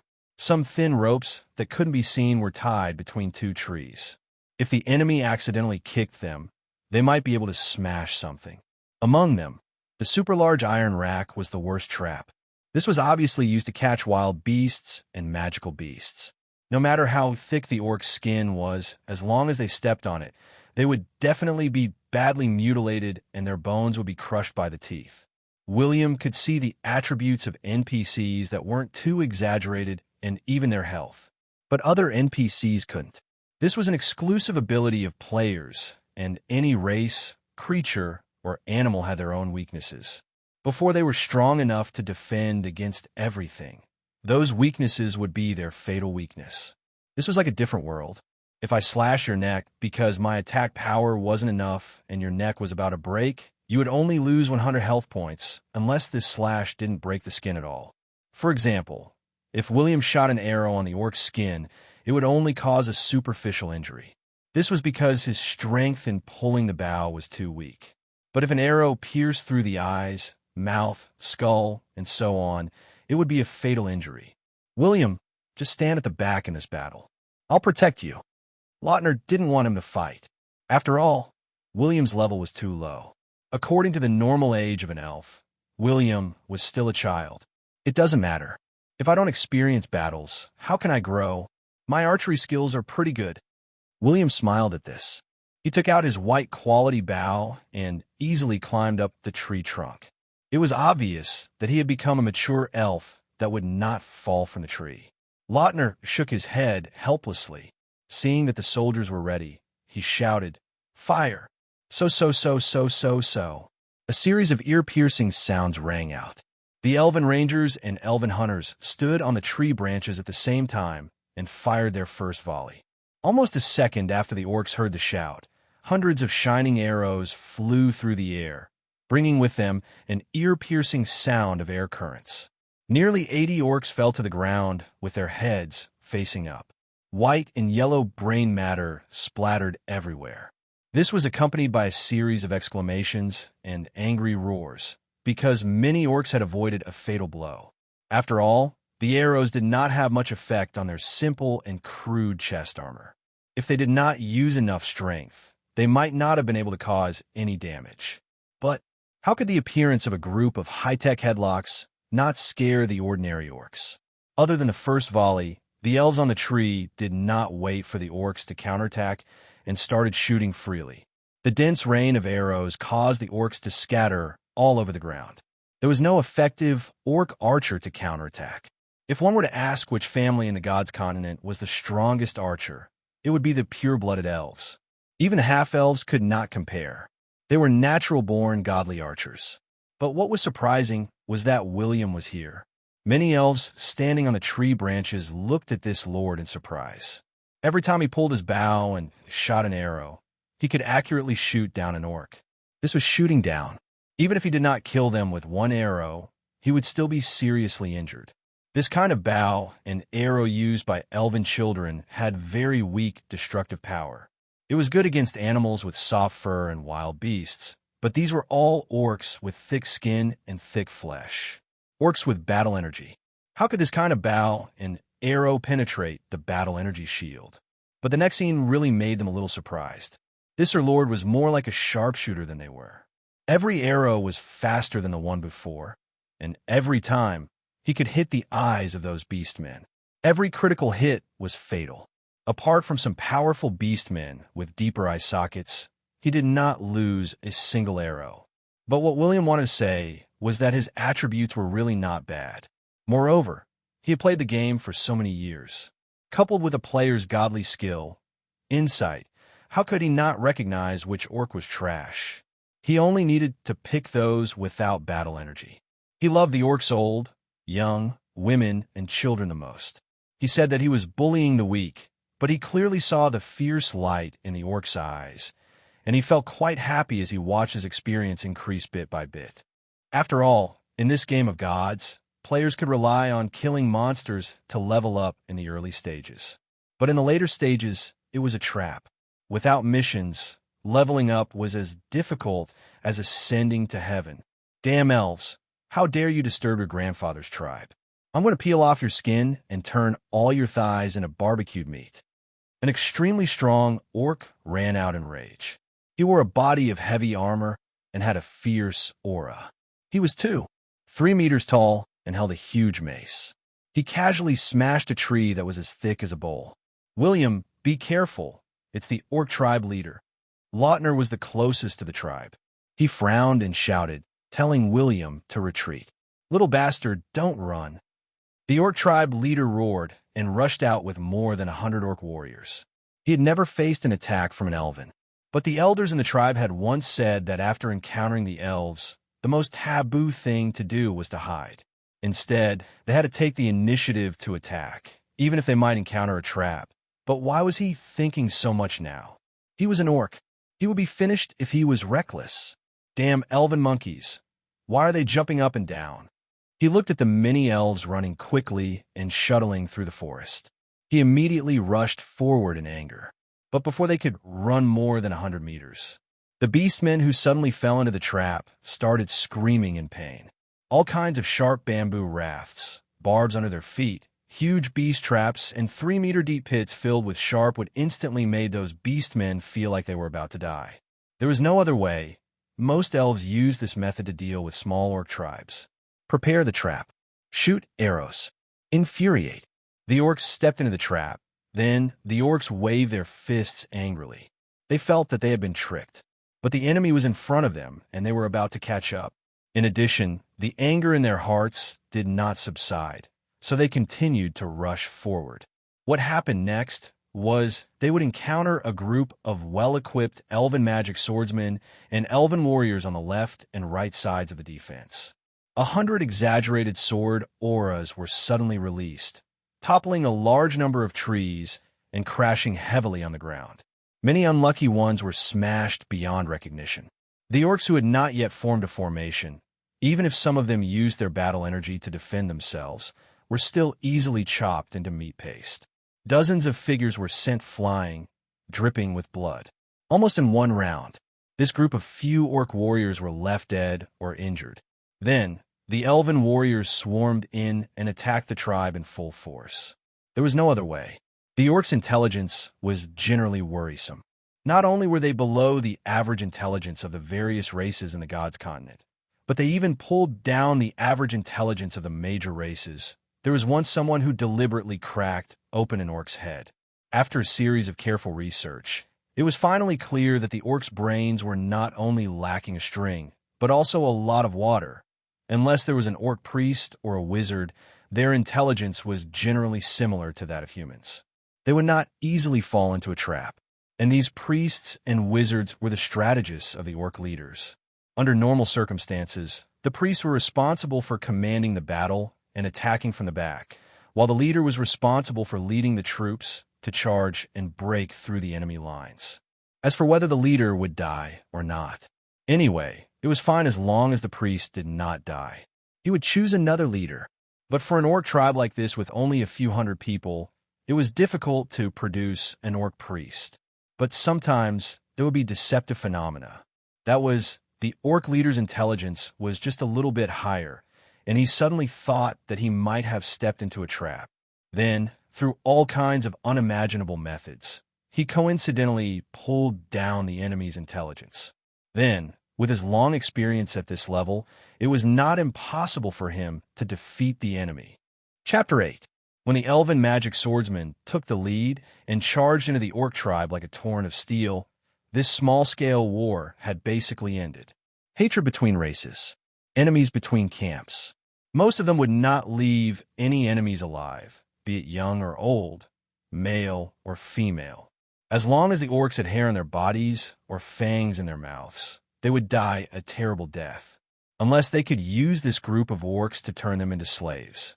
Of course, there was once a powerful orc hero who shouted the slogan that orcs would never be slaves, causing a war between humans and orcs. But it was actually useless. This group of orcs was not that strong-willed. With their intelligence and bear-like appearance, as long as they were starved for a few days and whipped a few times, they would basically become obedient slaves. Although they shouted that orcs would never be slaves, it was a different matter if they were provided with food and lodging. Although there were some who would rather die than submit. But after killing them and hanging their heads in the houses of other orcs, the whole world would be peaceful. Although after becoming slaves, they would still resist from time to time. But most of the orc slaves were basically minors. Otherwise, they would be excited to watch the bloody scene in the arena for the nobles. It was very difficult for a large-scale orc rebellion to cause the destruction of a human country. Because such a thing had happened before, the humans had a long memory. Oh, it was that guy who shouted that orcs would never be slaves, but William had not found a mine yet, and he was too lazy to let the orcs mine. It was better to let his soldiers fulfill their wish and kill all the orcs in the tribe to increase their favorability. William Blackleaf jumped down from the tree. When Lautner saw him, he stopped sweeping the battlefield for corpses that might be faking their deaths. He walked over and smiled. The results are good. No one was injured. Only a few rangers were accidentally grazed by arrows. Very good. Did you get anything? Lautner pointed at the orc corpses. Oh, look at these orcs. They actually have simple armor. I'm very surprised, especially that orc leader. I actually pulled out 40 kilograms of armor from his body, but I didn't feel tired at all. They must have found some iron ore. You have to know that our warriors have good equipment because they brought it out of the Blackleaf Elf Kingdom. The iron mines near the town have all been mined out and sold to the human nations. Plus, when the deserters left, they also looted the warehouses. That's really good news. Is there anything else? William looked around, and Knox ran out of the tall tent with a smile on his face. He raised a shiny black object and shouted, "My lord, it's iron essence. Iron essence used to make superior blue armor. There must be an iron mine nearby, and there's also a treasure chest with 130 gold coins, more than 500 silver coins, and more than 3,000 copper coins." Very good. William smiled and nodded. With iron ores and ready-made gold coins, the financial crisis had temporarily come to an end. Mission: clear out the danger near the territory and the orc tribe. The first part of the mission has been completed. Reward: 5,000 experience points. Reward: a medium-sized iron mine near the orcs. Instantly, William rose to level 9. He had 4 free attributes and 1 skill point. Of course, he kept these for now. He was not far from level 10. After all, he had personally killed many orcs. This game did not have archery proficiency. To shoot accurately, one had to rely on aiming. Just like FPS games, one had to rely on practice and talent. As a top casual player in William's previous life, it was impossible for him to only know the skills of his occupation. Although he was a warrior, it did not mean that he could not use other weapons. As long as the attributes were enough, a warlock could also hold a sword in one hand and a magic staff in the other, charging forward with a knight. After all, Gandalf's greatness, no matter how many hundreds of years had passed, had always influenced the warlock players in the game. Which warlock did not have a good treasure sword in their hands? It was simply a disgrace to the entire warlock community. As for how many warlock players would add points to their strength, the benevolent see benevolence, and the wise see wisdom. Warlocks who could pick up a dark gold longsword of the same level had basically added a lot of points. And what was the combat power of these warlocks who added points to their strength? Don't say. They were really not weak. Those who dared to play like this were either extremely lucky or rich. Meeting such players, it was necessary to make friends with them. In the future, it would be safe to follow them and have a good life. But like William, as a warrior with a hidden occupation in his previous life, to be so proficient in archery, it meant that he once had this talent. Of course, practicing archery was unavoidable. Not only did he have to shoot fast and many times, but he also had to shoot accurately. Everyone would know after more practice. But it was difficult to learn the shooting skills of different occupations. Even if they learned it, it would be a waste of experience. Back then, he had only learned a few high-level archery skills. Because he did not want to waste them, he chose to practice archery hard. Very coincidentally, he was born with a pair of nimble fingers, very nimble, furthermore. Which legendary player, if he did not know a few skills of other occupations, would he still be called legendary? Many occupations, many elements, many directions to develop. This was the charm of this game. As long as the attributes were enough, a mage could wear heavy armor and charge as a knight. A warrior could also hold a magic staff and throw fireballs. In the middle and late stages of the game, the battle scene was exciting, when the cavalry charged in large numbers. The first attack was often not a sword energy cover. Instead, it was various kinds of magic cannons, followed by various kinds of magic spells, arrows, muskets, and long-range attacks. This was the life and death battle of the cavalry. As the elfin warriors removed all the equipment of this group of orcs, they dug a pit and put the corpses into the ground to prevent them from rotting and causing a plague. Only then did this battle come to an end. William nodded happily. Everyone put down the equipment. Although this battle was not considered difficult, all of you performed very well. Everyone will be rewarded with 1 silver coin. Those who are injured will receive an additional silver coin. Thank you, my lord. The elfin warriors were delighted. They did not expect this stingy lord to be so generous. He directly gave everyone a silver coin. He was very generous. Immediately, they patted their chests with their right hands and bowed slightly to show their respect. How real the elves are, bowing when there is a reward. William sighed in his heart and continued. All right, but the reward will be announced when we return to the town. Now, form a small team of 5 and spread out to find the iron mine that belongs to us. Yes, my lord. The elfin soldiers spread out in an orderly manner. Without any command, they naturally formed small teams of 5 and scattered into the forest. The value of iron ore was very high.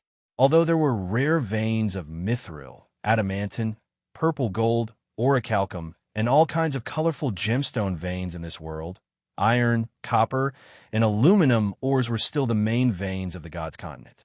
With these iron ores, the problem of repairing the equipment of the elfin warriors could be easily solved. If they could find a lot of adamantine, they could also upgrade the good equipment to excellent equipment. The normal classification of the equipment. Normal, white, excellent, black, excellent, blue, excellent, silver. Then there were the awesome equipment with various attributes, skills, special effects, and so on. Gold, dark gold, epic, legendary, and even equipment with divinity. Of course, there would also be some special growth equipment. Chapter 9. At sunset, the sun above their heads had already disappeared into the forest. The sky had completely darkened. The weak moonlight had no effect in the depths of the forest. But to the elves, this was really not a threat. Even the warriors who were searching for the mines outside would not get lost like this. Every time they went out, they would bring 3 days' worth of supplies, especially for such a large-scale operation. And night vision was the ability of most races in the gods' continent, except for humans. But there were strong and weak ones. Of course, as human professionals gradually became stronger, night vision was no longer a problem. At this moment, William could make use of a small amount of starlight to see things that were more than 10 meters away. He was sitting on a tree branch, staring at a monkey that knew how to salute. Needless to say, when he saw the monkey, he remembered, although there were buildings and many tents of the orc tribe beneath his feet. But the elves would definitely not choose to live in such a dirty place. They would rather lie on the tree and sleep than choose to live in the tents that smelled of feces and urine. There was no fragrance here. As the Lord, William naturally did not need to search for the iron mine himself. This kind of thing was enough for his subordinates to do. The leader opened his mouth, and his subordinates ran all over the place. This was the happy life of a lord. Only Lautner and Nox accompanied him. Nox was his personal guard, and his strength was not bad. He was also a magic swordsman. He was tall and had a valiant aura. He was one of the few strong and muscular elves. In particular, he did not like ordinary long swords. Instead, he preferred to carry a hooked scimitar. He could hook the enemy over and then jump and slash violently. His hobbies were strange. William could not imagine. The characteristics of the elves were very simple. They said one thing and two things. They would never retreat during a war. They could not help but feel very proud of any race. Even if the enemy was very fierce, very strong, or even more handsome than them. This was impossible. Anyway, the elves would always raise their heads proudly and look at the enemy with their nostrils. They would use their eyes to tell the enemy, "I may not be able to defeat you, but I can endure to death. I can endure to death your son, your grandson, your great-grandson, until the moment you die without descendants." There was no other way. Their arrogance lay in their appearance, lifespan, and strength. Their words and even their actions were very similar to the human nobles, but they did not have as many mortal etiquette as the nobles. They had a more natural feeling. Of course, so they looked like royalty. When the humans were ruled by the elves, the so-called nobles were imitating the behavior of the elves. William didn't know how much time had passed, but he fell asleep while leaning against a tree branch. With a call, Lautner woke him up. Two elven rangers walked over and patted their chests with their left hands. They said proudly, "My lord, our team has discovered an iron mine. The other three are guarding over there. We'll report back first." "Good, very good. The 5 of you will be rewarded with 10 silver coins each." "Thank you, my lord." The elf squad leader bowed in greeting. Money was such a good thing. Of course, they were still arrogant and expressionless. It was only natural for them to bow. For ordinary civilians, 5 copper coins was enough for them to live happily for a day. During the day, they could eat 4 pieces of black bread, which were crunching hard, but could be dipped in water to eat. If they were more extravagant, they could buy a glass of terrible whiskey with the other copper coin, and they could sleep soundly until dawn. If you're saving some, 3 coppers for 3 loaves of black bread. He could still keep 2 copper coins as William Blackleaf's personal guards. This group of pure-blooded elves would definitely not live such a hard life. Elves were very thrifty, and even the worst food could be eaten elegantly. But when these personal guards left the elven city, they were used to living a good life, and each of them brought a lot of wealth. In particular, William couldn't be too stingy. The better he treated them, the more loyal they would be. After all, at critical times, they're the dogs that can help me. The reason why William wasn't very popular back then was that he was too stingy, of course. It could also be related to his nature. He was poor, but now he had obtained a lot of gold coins. Although he didn't know which unlucky fellow the orcs had robbed, these gold coins are definitely a large sum of wealth for him. And he always remembered that wealth represented numbers. Only by sharing wealth could he obtain intangible and tangible results. It seemed that loyalty was intangible, but it was definitely useful at critical times. A lord that was too stingy would not be able to achieve great things. "You guys should rest too." "All right. Are there any orcs guarding the mine?" William suddenly asked. "No, but we found the footprints of a giant wild bear at the entrance of the iron mine, so we didn't act rashly. We just let the other 3 stay there to prevent any accidents." "Giant wild bear?" William raised his eyebrows. They were really going to hunt. It was no wonder that these orcs were not guarding the mine. It turned out that the hole that had just been dug had been used by the giant wild bear as a nest. This kind of giant bear, which was born as a middle-level magical beast, was not weak. Not only was its skin rough and thick, but its strength was also extremely great. Basically, whoever it slapped would die. It was an existence even more reckless than the orcs. And this kind of giant wild bear also knew earth magic. Its various tricks were very annoying. In the early and middle stages, when players faced this kind of difficult giant wild bear, they basically used their lives to pile on it. In particular, there was a certain chance that it could grow into a high-level magical beast. if it really was a giant berserker bear that was close to becoming a high-level magical beast or had broken through the upper limit without Lautner. Even if these 300 elven warriors could kill it, they would suffer heavy losses. So it was definitely a smart choice for the orcs to give up on the iron mine, or they had already suffered. Lautner grasped the long sword at his waist and asked doubtfully, "Did you find out what level the giant wild bear was?" "I don't know, but looking at the footprints, it should be as big as my armor." William Blackleaf pondered for a while and asked, "Uncle Lautner, can you kill it in a one-on-one fight?" Lautner's mouth twitched. "It might be a giant wild bear that will become a high-level magical beast. Let's not fight it in a one-on-one fight. I'm so handsome and mighty. If I bully it, my subordinates will gossip." William glanced at him and nodded. Being an epic-level professional did not mean that he was invincible. Lautner was still considered young among the elves. Even the people who followed William had just entered their youth. They were all very young and had not fully grown up. They had great potential. Furthermore, Lautner had an epic-level bloodline, but he did not have the power of an epic level. He had not fully unleashed the potential of his epic-level bloodline. Just like William Blackleaf, he had a legendary-level bloodline. In the eyes of players of the same level, he was a legendary-level boss. Because in the eyes of players, there would be a legendary-level symbol next to him. In terms of attributes and various bonuses, he was really a legendary-level boss among the NPCs of level 9. Furthermore, he had the exclusive symbol of a legendary-level boss. If he was killed, he would drop an epic-level growth inner armor, MMP. But in the world of gods, ordinary, elite, chief, grandmaster, epic, and legendary bloodlines represented potential, talent, and bonuses. They did not represent levels. Players and NPCs had different views. After all, players were more concerned about bloodlines. They were not too interested in levels. If the levels were too high, they would not be able to defeat them. They could only lick their boots, and the bonuses of every level of NPC's bloodline were as follows. Beginner level plus 0, 1%. Level 10, 39 belonged to the beginner level. Intermediate level plus 0, 2%. Level 40, 69 belonged to the intermediate level.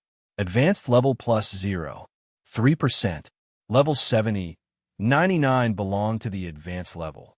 Grandmaster plus 0, 5%. Epic plus 0, 7%.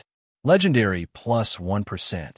In terms of the overall level of NPCs, every level increased the basic attributes by a percentage.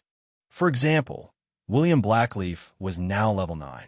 That meant that his basic attributes had increased by 9%. It could be stacked all the way to the upper limit of level 100. From then on, when he leveled up, his bloodline would not increase his attributes. But when a legendary level rose to level 100, his attributes would double. Conclusion: legendary bloodline, super awesome. And based on the lifespan of this giant wild bear, even if it was not an adult, its level was still higher than Lautner's. If it was too much higher, it would definitely be stronger than Lautner. In short, magical beasts were much stronger than intelligent creatures in terms of their basic health points and basic attributes. Then let's prepare well. Tomorrow morning, we'll make more knockout potions, but not fatal poisons. Of course, we'll also have various traps. Once everything is prepared, we'll deal with it. William could only put his thoughts aside. After all, he had not seen that big fellow, so he could not find out what level it was. Chapter 10. The towering mountains of the Blackleaf Forest became gentler from west to east. Except for the snow mountain of the East Sea, the trees grew more and more luxuriant. There were many races and animals living in this endless forest. Among them was the most mysterious and prosperous Dark Night City, where the Blackleaf elven royal family and their people lived. Of course, there would definitely be many giant dragons in the huge forest. And the mountain that separated the border town from the sea, William called it the Sea-Separating Mountain. Because this mountain was not very tall, it separated him from the sea, so he simply gave this mountain a name. He knew what was near the sea, and he also knew that there were countless mineral resources and treasures in the sea. Although there would often be some small mermen near the beach, after getting rid of them, the the coastal waters would bring him enough benefits. At least it could enrich the food on the tables of the commoners in the territory. There were some countries near the sea in the eastern continent, but not many. Basically, the south was blocked by the Blackleaf Mountains, and it was difficult to obtain marine resources. Only some countries in the east and west could get close to the sea. But most countries did not have the idea of relying on the sea. According to their thinking, the land was the place for them to fight for hegemony. Usually, they used the coastal waters and rivers to transport resources, even in the eyes of many nobles. Other than fish, everything in the sea was too scary. How could it be eaten? But ordinary fishermen did not care about this. They even secretly thought that it was best if this group of bastards did not eat it. The morning sunlight shone into the forest, forming a warm ray of light. The sunlight that dotted the fallen leaves was like a golden lump, full of temptation. All the elves had returned. They did not encounter any accidents. This was not the depths of the forest, and it was very difficult to encounter such strong magical beasts. It was a coincidence that they were able to find the giant wild bear. William did not immediately lead his men to attack the giant bear. Instead, he rested for 5 hours. After eating dry rations, he brought a large group of men to the iron mine. After meeting the 3 elven rangers stationed here, William found out that the giant bear did not come out to hunt, but had been sleeping inside. He touched his chin deep in thought. Lautner found the extremely exaggerated footprints. He pondered for 2 seconds. For now, I can't be sure if it's a middle-level or high-level magical beast. But as long as we are prepared, we can definitely defeat it. It's just that there might be some casualties. It's best to make sure that nothing goes wrong. I don't want the warriors to be injured or killed. William shook his head. The other elfin warriors looked at him, but did not say anything. It's just spring, isn't it? He suddenly asked. That's right. Why? Lautner replied. William Blackleaf narrowed his eyes. Is it possible that the giant raging bear is about to give birth? Logically speaking, bears conceive in autumn and give birth in early spring. The laws of the gods' continent. Hiss, if that's the case, things will be much easier. Lautner did not consider whether it was cruel to kill a pregnant female bear, nor did the other elves with burning eyes. In this world, the strong preyed on the weak. In ancient times, the elves who ruled the continent understood this principle. They could be kind, even very kind, but the premise of everything was that their race was sufficiently safe. It was also because of their excessive tolerance that the other races grew stronger and caused the elves to completely withdraw from the continent. This was still fresh in their memories. If this giant raging bear really gave birth, then after its strength recovered, the border town would be extremely unsafe. Moreover, this was not an ordinary bear. It was a magical beast. All magical beasts were extremely cruel, and most of them could not coexist with each other. Other than a few methods, this group of magical beasts would devour everything that was not of the same race. Gather a large amount of fainting grass and use it to make poison or light it up. Dig a trap that is at least 10 meters deep and 5 meters wide, and weave a net that can trap a 5-meter-tall giant bear. We need at least 3 nets. Prepare the rest, and strive to kill it without suffering any losses. Lautner began to give orders, and the other elves orderly prepared to do what they needed to do. Elven hunters were not the only ones who dug the trap.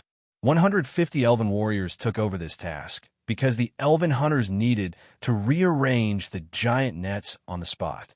As for the rangers, they went around to look for fainting grass and other herbs that were not too poisonous. After all, magical beast meat was very good. If NPCs wanted to grow, other than fighting, they had to eat all kinds of magical food or potions. This would make them stronger, level up. Players could also gain a lot of experience by eating food, but unfortunately, the number of times each food could be eaten was limited. William still remembered that in his previous life, there was a rich player who had obtained the title of God of Cookery from eating. He had even increased his level by more than 80 just by eating. Until the middle of the game, he had never fallen behind the first-rate players. But to achieve the title of God of Cookery, it seemed that he had to eat more than 1,000 types of magical beast meat and more than 5 types of dragon meat. The difficulty was not any lower than becoming a legendary player, or even more abnormal. After all, it was dragon meat. It was really hard to buy a piece of meat with 1,000 gold coins. If an NPC killed a dragon, it was very difficult for players to buy dragon meat or dragon blood from him without a strong relationship. The busy task of digging the pit was carried out in an orderly manner, and it was not disturbed by the giant wild bear. William stared at the pit. No one entered the pit, so he did not know how deep it was. But what Lautner could confirm was that the giant wild bear was definitely inside. He could feel its aura, and according to its hearing, it should be able to detect the abnormality outside the cave. But it did not come out at this moment, which meant that it was very problematic and very troublesome. William Blackleaf could not help but lick his lips. If it was really giving birth, then he could wait. When the time came, he could even tame a giant wild bear. That would be a great help when it grew up. Not to mention riding a dragon. Riding a middle-level magical beast giant wild bear on the battlefield would be enough to look down on everyone. Although there were all kinds of mounts for knights, most of them still rode horses. At most, they had a stronger bloodline. If one wanted to form a magical beast knight group, this kind of price could not be supported by the duchy. Only a few nobles could get a magical beast mount. As for the players, in the early stages, other than hunters and summoning mages, the other players could only have very ordinary horses. If they could get a mount of a slightly higher level, it would be like driving a Porsche. They would laugh like a fool. How good could they be as time passed? The entrance of the cave was filled with fainting grass. Even the bows and arrows of the others were dipped in poison. There were 3 incomparably huge pits near the entrance of the cave. The elves with bows and arrows climbed up the trees one after another, waiting for orders. As for the magic swordsmen, they were ready to explode with the most violent attack at any moment. Battle Energy Slash. This was the strongest long-range skill that a level 10 magic swordsman could obtain. It was about 4 meters long. But just as William was hesitating, something happened. A roar sounded from within the cave. It was mixed with an indescribable emotion. He decisively shouted, "Light up the fainting grass and fan the smoke into the cave. If you hear any movement in the cave, immediately retreat." But just as a few elves lit the fire and let the fainting grass release the smoke, the ground shook. "Retreat! Leave quickly!" Just as Lautner's voice fell, the 5 elves who were fanning the flames had already left. They were the closest and had heard it earlier. Wouldn't it be stupid not to leave? Loyalty did not mean that they would pointlessly die. Following closely behind was a gigantic creature. It rumbled as it ran out of the cave and stood up straight. It had glossy black fur and a pair of eyes that were burning with anger. It was a sight that made people want to look up at it. At that moment, its manic aura soared into the sky. Even the fearless elven warriors felt their hearts tremble. Its pair of pitch-black eyes scanned all the creatures around it. Then it used its huge palm to extinguish the fire.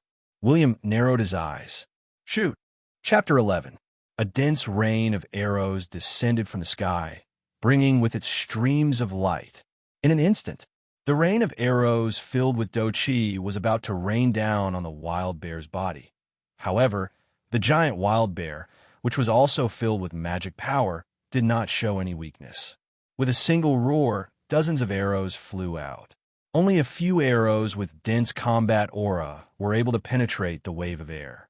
However, they still weakly fell in front of the giant wild bear. Because the arrows could not even pierce through its fur, they could not cause any damage. This exaggerated hardness of its fur was simply outrageous. As for whether it would lose health points, this game did not make sense. Otherwise, if tens of thousands of players shot arrows at the same time when they were slaying the dragon, wouldn't the giant dragon be bitten to death by mosquitoes? William had long known that this would happen, but he did not give up. The elfin archers on the tree continued to shoot wildly. Arrows filled with battle energy consumed the giant wild bear's defensive magic, because it could not continuously use the giant bear's roar. Among them, William took a white bow and aimed at the giant bear's eyes and shot. Unfortunately, not only did the bear know how to block, it also had magic to protect its body. It cannot be penetrated at all. I can probably slack off now, but what was interesting was that this giant wild bear seemed to know that there was a trap nearby, so it did not rush over recklessly. Instead, it looked at William, who was closest to it, and used a rock barb. A rock barb with a radius of 7 to 8 meters suddenly shot out from under William's feet. Lautner, who was beside him, instantly grabbed his shoulder and leaped into the air, throwing him onto a tree. Then, he turned around in midair.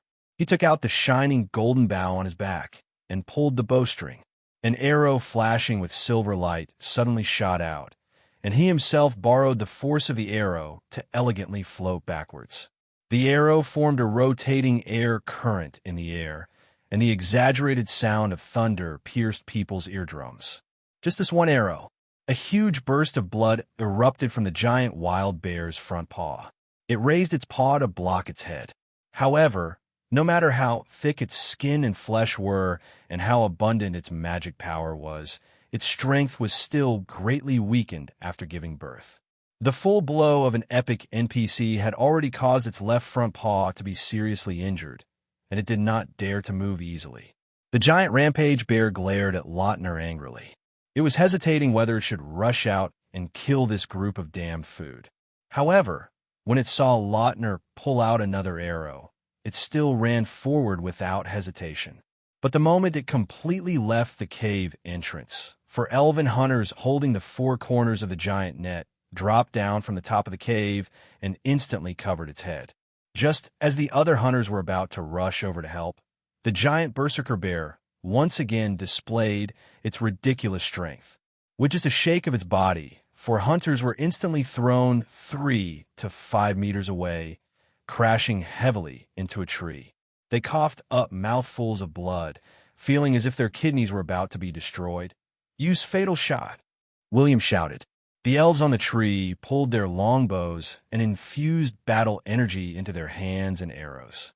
This was the simplest and most useful skill, infusing 30% of his do chi for 5 seconds would increase his basic attack by 150%. Moreover, this was a skill that had yet to be leveled up. A higher level fatal shot would usually deal twice the damage. Almost in an instant, hundreds of fatal shot arrows landed on the target's body with a surge of battle energy.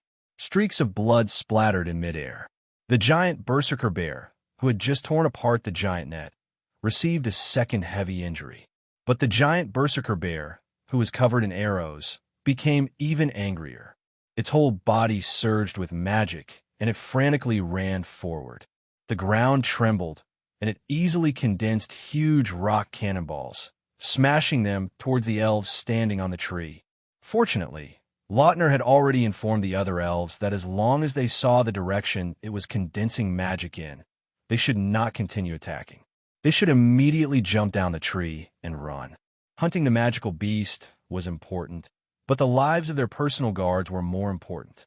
So it was very obvious. The giant berserker bear's attack was not effective. Instead, its injuries became more and more serious. Just as it wanted to continue using rock cannonballs, its front paw suddenly fell on empty air. Plop. The giant berserker bear, who was running, fell into the barbed trap. Many parts of its body were pierced by the trap, and blood flowed nonstop. The unimaginable pain made it roar incessantly, its voice deafening. The second wave of hunters brought the net up again, but it was blown apart by the giant berserker bear's roar, and a few hunters were thrown out again. It had to be said that being a hunter was really a dangerous occupation, but as long as they could complete the mission, the rewards of being a hunter would not be too small, especially when high-level hunters had the ability to tame magical beasts. The giant berserker bear struggled to stand up, ignoring the holes on its body. It wanted to condense rocks under its feet and climb out. But this was the difference between a large team and a small team of hunters. No matter if it was a player's adventure team or an NPC's adventure team, there would never be enough people. But William was here to start a war. Just as the giant berserker bear lifted its head, the trap was filled with magic swordsmen. Almost at the same time, they waved their long swords. The battle energy blades illuminated the entire trap extremely brightly. Rumbling sounds came from under their feet. William had never seen anyone using battle energy blades in a trap. It was really like bullying a bear. But no matter what, after the giant berserker bear had been baptized by battle energy again and again, its originally shining brown fur had become tattered, and its entire body was covered in blood and wounds. It raised its eyes in despair, and could not help but shed 2 streams of blood tears. It seemed to be yearning, wanting to see its child one more time. The elfin magic swordsmen looked at each other, their hearts filled with pity. Regardless of whether the magical beast was cruel or not, its maternal love would never be wrong. They did not attack a second time, but turned to look at their lord. William walked over under Lautner's protection. He looked at the giant berserker bear that was on the verge of death, and their gazes met. It was only a middle-level magical beast, not a high-level one. Otherwise, this battle would not have been so simple. Even if it was very weak, William realized that one of its eyes was already blind, and the other eye was covered in dirty blood, as if it could not see clearly. He sighed, stretched out his hand, and picked up the little bear cub that had not opened its eyes from the hands of a ranger. It did not have any fur on its body, but it was sleeping soundly. It was obvious that it had not noticed this battle. Then he gave Lautner a look, and both of them jumped into the trap at the same time. William brought the little bear cub to its mother's nose, letting her smell it, and said, "Don't worry, I will let your children live, and take good care of them." Even though the giant berserker bear could not see, it could smell the scent, and it nodded quietly. Then Lautner's sword pierced through the giant berserker bear's head. He gave it a quick death. The ending was perfect. The Lord had won. The middle-level magical beast, the giant berserker bear, was dead. He had obtained the iron mine. He had even obtained 3 little bears that had not opened their eyes. But he did not know why. But it was the first time William had integrated into this world, and he had used his soul to feel the emotions of humans and animals. But after the sadness, why do I feel like laughing? William hugged the 3 little bears in his arms, and he could not help but start to imagine the future. As for why he did not kill the bear and gain some experience to level up, because it was not called ending its pain, but increasing its pain. With his little strength, it was a question whether the sword in his hand could pierce through its fur. After all, he had a bottom line. Chapter 12. Lord, this is a medium-sized iron mine. The orcs only dug a small part of it. The iron content of the iron ore is very high. Most of the iron ore that I saw seemed to contain nearly 30% iron.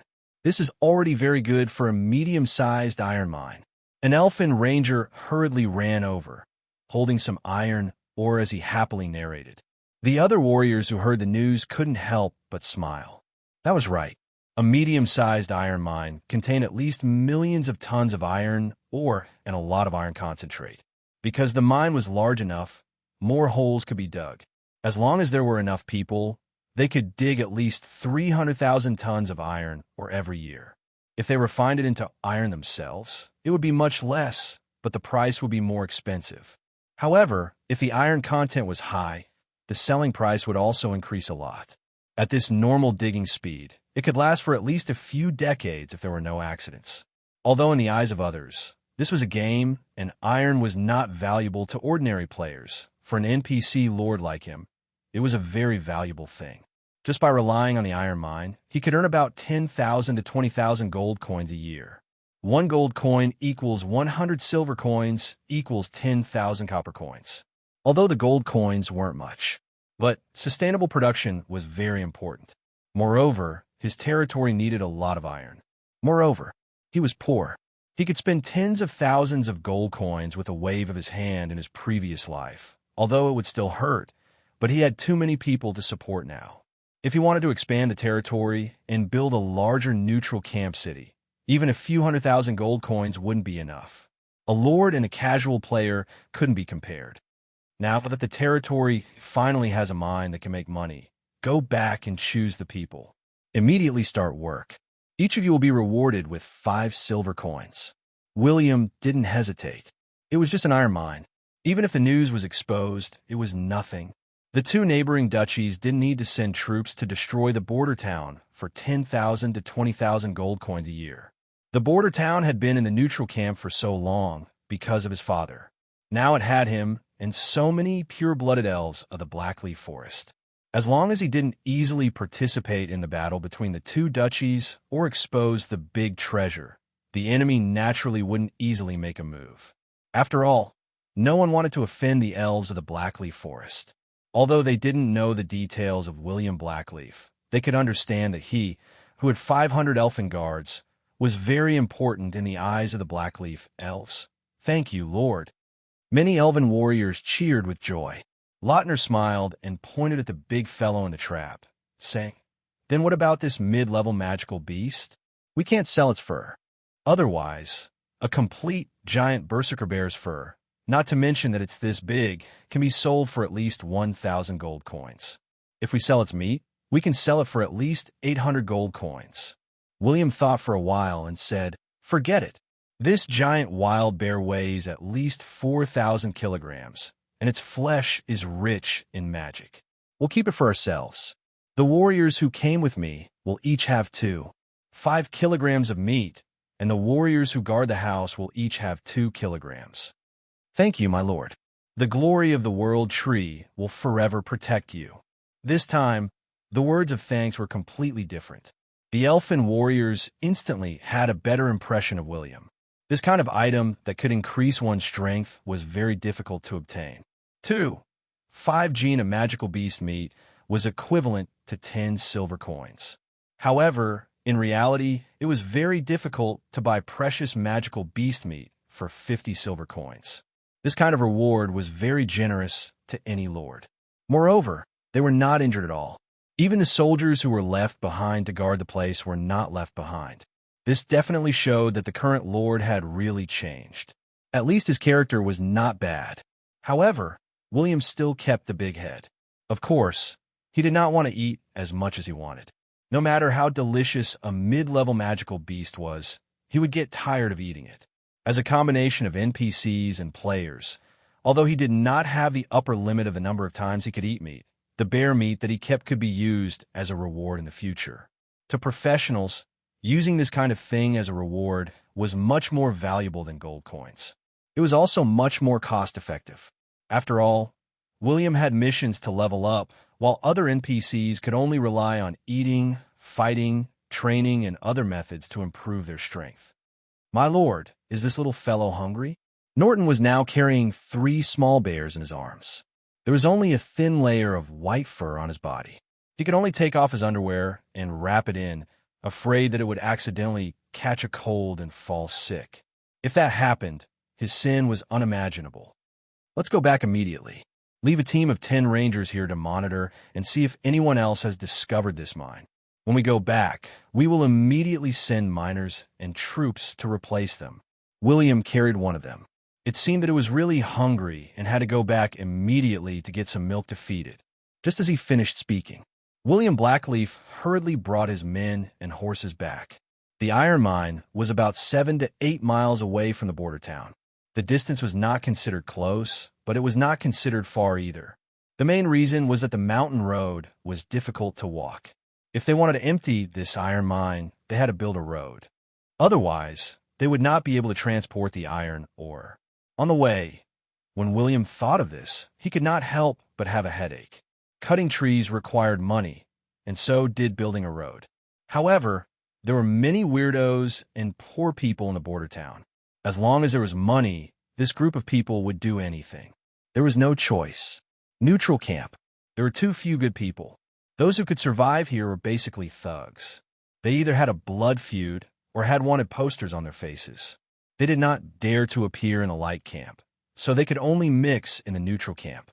When his father was still around, he could rely on his own strength to make many criminals quietly work for him and even become soldiers. But once he disappeared, this group of soldiers returned to their original nature the fastest. However, thugs had the advantage of being thugs. They were strong and had high combat power. There were even many professionals. As long as there was great strength and the temptation of money, it was very easy to make this group of people work. 2 hours. A group of troops with armor, stained with blood, finally walked out of the forest. When they returned to the border town, many idle commoners looked over in shock. They were discussing what kind of magical beast this 5-meter-tall, giant bear was. It was definitely a magical beast. No ordinary animal could have such a physique. This is a giant wild bear, a middle-level magical beast. It might even be a high-level magical beast. Someone suddenly said, a hint of passion flashing in his eyes. After all, this was a middle-level magical beast. Its meat was delicious and could increase one's strength by a lot. Oh my God, there are actually bear cubs, and there are even 3 of them. Could it be? A group of people looked at the cubs in William's arms and felt a trace of envy. The cubs had not opened their eyes yet. The first person they saw when they opened their eyes would recognize them as their master. As long as these 3 cubs grew up smoothly, they would simply be sharp weapons on the battlefield. William walked on the road with a proud expression. He did not care about this group of dishonest commoners. The reason why he dragged out of the forest for 2 hours was that he did not want to dismember the giant bear. He wanted to let them see this big guy and at the same time show the strength of his personal guards so that they would not cause any trouble. Milk! Quickly bring milk. I want to feed the bear. Sorry, Lord. We only have goat milk now. Goat milk it is. There is very little goat milk. In the future, we will have to go to the Iron Nation to buy it. Bye. Chapter 13. The 3 little bears lay in the cradle with their eyes closed, as if they wanted to find the warmest place to sleep. But it wasn't until a certain larger bear forcefully squeezed into the most comfortable, warmest, and most central position that Bear 2 and Bear 3 couldn't win against, and could only give in, snoring as it slowly fell asleep. William had just fed them goat milk. He stroked the fur of the 3 little bears with his palm. These 3 little babies were not ordinary. He had just tested them. Big Bear had a high-level magical beast bloodline, while Second Bear and Third Bear had a middle-level magical beast bloodline. In the early stages of the game, which player did not have high-level magical beasts? Even if they had the help of a middle-level magical beast, if they could slowly grow up, they would simply be in high demand for the guild. They could even have a say in front of the small nobles of the duchy. In other words, they had a strong sense of superiority. Although the higher the bloodline level, the slower the growth. As long as there was enough food, magical beasts would grow far faster than intelligent races. William picked up a furry blanket and covered the 3 little bears. He only exposed his little head to breathe, then quietly left the room. Take good care of them. I don't want to hear any accidents, William said to the servant standing at the door. Yes, my lord. I swear I will always take care of these cute little guys. The maid secretly looked at the 3 little bears in the room. She did not expect them to grow up to become terrifying, violent bears, but they were really cute when they were young. Yes, I will give you an extra silver coin every month as a reward. As a lord, William Blackleaf could not avoid having servants. Moreover, there were many starving commoners who could not even wait to be his servant. Sia, who had long breasts and long legs, stood at the side, looking down and thinking. She seemed to be very puzzled. How did this guy change so much? He had gained a lot from this trip. After destroying an orc tribe, he took the opportunity to obtain an iron mine and 3 magical beast little bears. As long as they opened their eyes 3 or 4 days later, the first person they saw would easily recognize them as their master. Of course, the little bears were also very sensitive to smells.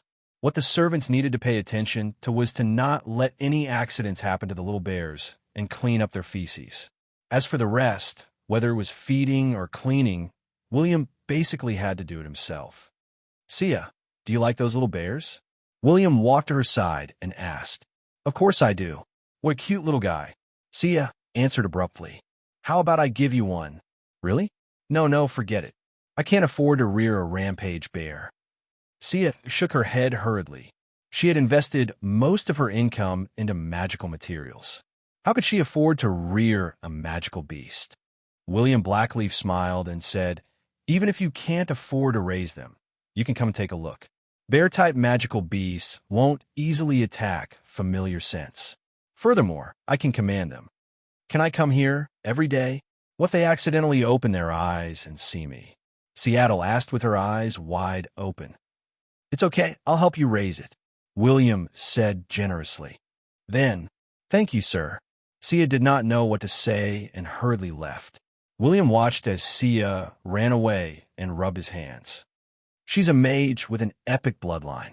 She's definitely an enchanter. My dear mother, you've given me a lot of talents. They even have all kinds of equipment. Name, Sia race, Black Leaf Elf profession, intermediate water magician level, 41 bloodline potential, epic basic attributes plus 28% endowment. Intermediate life, 1 physical strength is equal to 40 health points. Endowment, light of water, the effect of any water magic will be increased by 30%. 100 intelligence will reduce the cooldown time of water skills by 20%. Endowment, intermediate magic, 1 intelligence equals 1. 2 magic attack power health points. 8,800 endurance points. Magic points. It had to be mentioned that whether it was battle energy or magic points, they were things that could only be obtained by professionals after level 10. At that time, both players and NPCs would be able to learn battle energy secret manuals or meditation secret manuals. The levels were divided into low, intermediate, high, grandmaster, epic, legendary, and so on. In short, the higher the level of the secret manual, the more magic points or battle energy points it would increase. At the same time, it would also have some special effects. For example, increasing the power of skills or activating some kind of battle energy shield. When players looked for NPCs to change their profession, they could usually only learn low or intermediate secret manuals. Advanced secret manuals required more difficult missions, but players could obtain them as long as they were patient. But Grandmaster and above secret manuals required fortuitous encounters, auction houses, special NPCs, black shops, mysterious merchants, and even the private collections of some professional mentors. Moreover, the price of secret manuals was terrifyingly high. Low-level secret manuals only required 10 silver coins. Basically, players who could walk out of the novice village would be able to learn enough secret manuals and skills when they changed their profession as long as they were frugal. But intermediate secret manuals required 1 gold coin. 1 gold coin didn't seem expensive, but for casual players who had just entered the game, it was a fatal blow. If they didn't have a fortuitous encounter and didn't want to spend money, then they could only honestly save money. But in this game, even if they spent money, they couldn't exchange it for gold coins other than fashion clothes. There was only fashion clothes sold in the shop. Otherwise, in this era, which game company would dare to sell attributes with the name of a monthly card? How did NetEase go bankrupt? It was because the monthly card-sold attributes that the players in the 23rd century went bankrupt and rejected all the games under NetEase. As for fashion clothes, it was obvious that they wouldn't increase any attributes. The only advantage was that they looked good and could be worn on equipment. But the cheapest fashion clothes cost 100 yuan. Of course, fashion clothes could also be sold to some NPC nobles. But this required enough favorability from the NPC, and it also depended on whether the NPC was interested. If an NPC really wanted to buy it, then they could also earn a lot of gold coins. The shop didn't sell revival coins, and this game didn't have a revival profession. After level 30, players could only revive 6 times a day. Every time they died, they would lose a certain amount of experience and even a level. They would also randomly lose equipment. If they died more than 6 times, they would be banned from logging in for 10 hours. Of course, this restriction was only implemented after the players became intermediate professions on a large scale. This was to make the battle between players more balanced, and also to make the world more balanced between players and NPCs. But this was a game after all. The company of the game wanted to make money, and it was also to make money in a healthy way. It was impossible for them to do business at a loss, so they still opened a trading system. It was to use RMB to buy equipment and gold coins. The only ones that still had some control were the clubs. This was because every club would have a guild under them. Players would gather in the guild under the club for their idols. They would often be willing to pay a small amount of equipment or gold coins to help professional players become stronger quickly. The prerequisite was that professional players had to obtain glory. Being scolded like a dog after being defeated wasn't just for show. Chapter 14. Another day had passed. After William Blackleaf had fed the little bear, he had finally reached level 10 after eating a large bear paw. His 4 attributes were +1 free attribute points +4. He had never used his free attribute points. Now, he had 40 free attribute points. If he used all of them on agility, he could reach 80 points in one go. This did not include his equipment and legendary bloodline. But he had been thinking about how to become a professional. It was not difficult for him to find a hidden occupation, because hidden occupations were everywhere. As long as it was a battle energy or magic secret book that was above the Grandmaster level, it could be considered a hidden occupation. But there were too few powerful hidden occupations. He knew, too, of the powerful hidden occupations of elves. In the early stages, he had to become a warrior.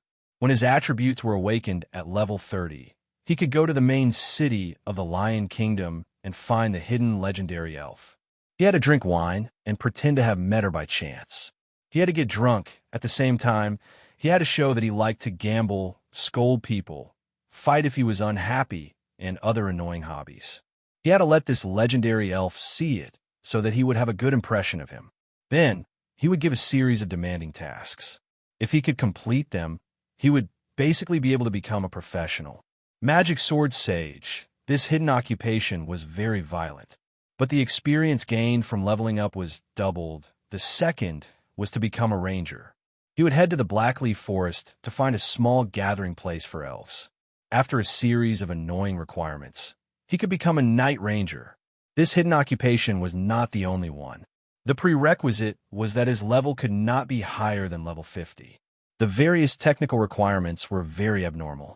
Even some experts would find it difficult to complete the missions at low levels. As for those who deleted their accounts to become a professional hidden occupation. Sigh, this is a headache. Do I have to find Lautner and become a Demon Hunter Ranger? This occupation is not weak, but it is too targeted. It is not as strong as the Magic Sword Sage. But the ability to train in both swords and arrows is really suitable for me. William touched his chin. He had to choose a suitable hidden occupation. The Magic Sword Sage looked awesome, but he already had one. 5 times the experience. If he learned this occupation, it would be 3 times.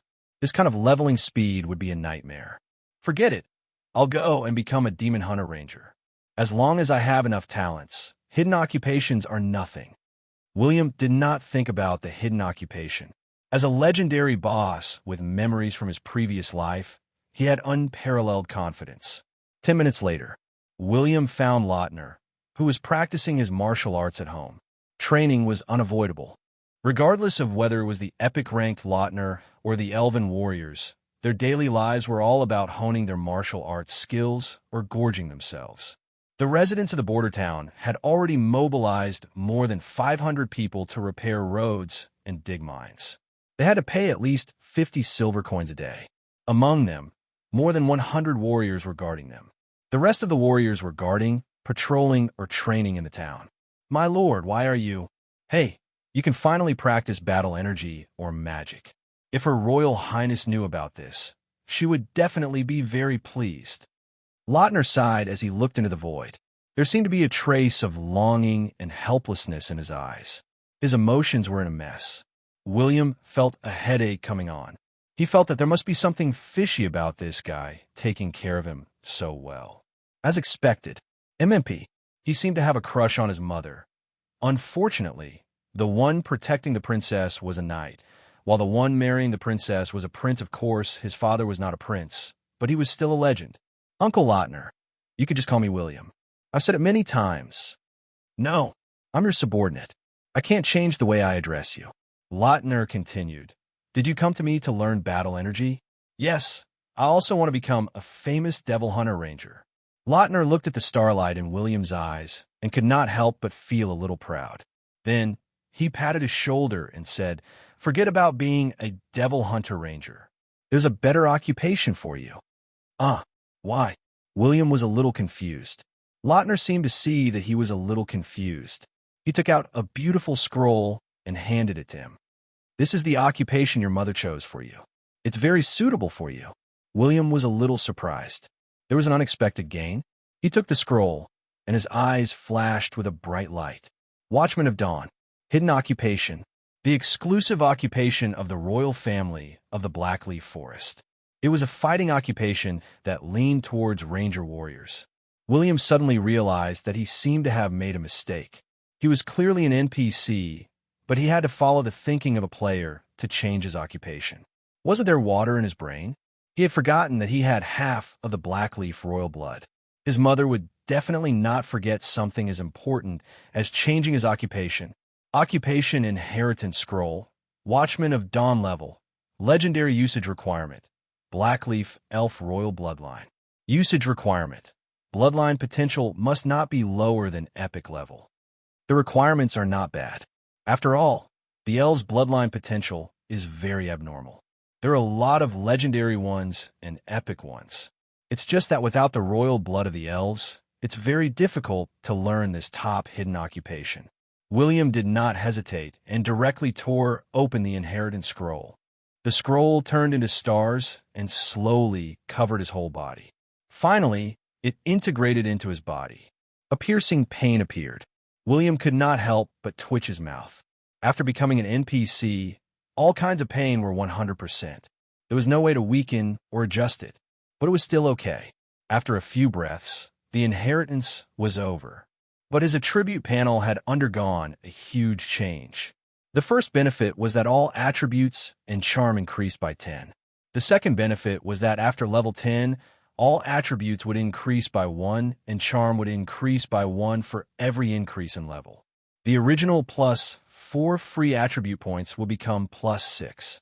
As expected of the exclusive profession of the Blackleaf elf royalty, char would also increase along with the level. The third benefit was the Watchman of Dawn skill tree. The fourth benefit was the Holy Dawn battle energy. The fifth benefit was very common. That was beginner life. Name, William Blackleaf race. Half-elf occupation, Watchman of Dawn endowment. Handsome endowment, beginner life. 1 physical strength equals 20 health points. Bloodline potential, legendary, basic attributes plus 10%. Level, 10 experience. 8234/8500 age.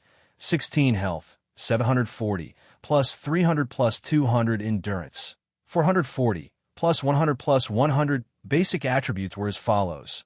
Power, 44, plus 6 plus 3. Physical strength, 37, plus 10 plus 3. Agility, 48, plus 8 plus 3. Intelligence, 35, plus 5 plus 1. Special attributes were as follows. Charm, 53 luck, 3 asterisk. The brackets were the equipment and battle energy effects. It did not include the bloodline potential bonus. Holy Dawn battle energy level, legendary level, level 1, 0/100 experience, battle energy value, 300 points recovery speed, 10 points/second special effect. Any battle energy skill will be increased by 1%.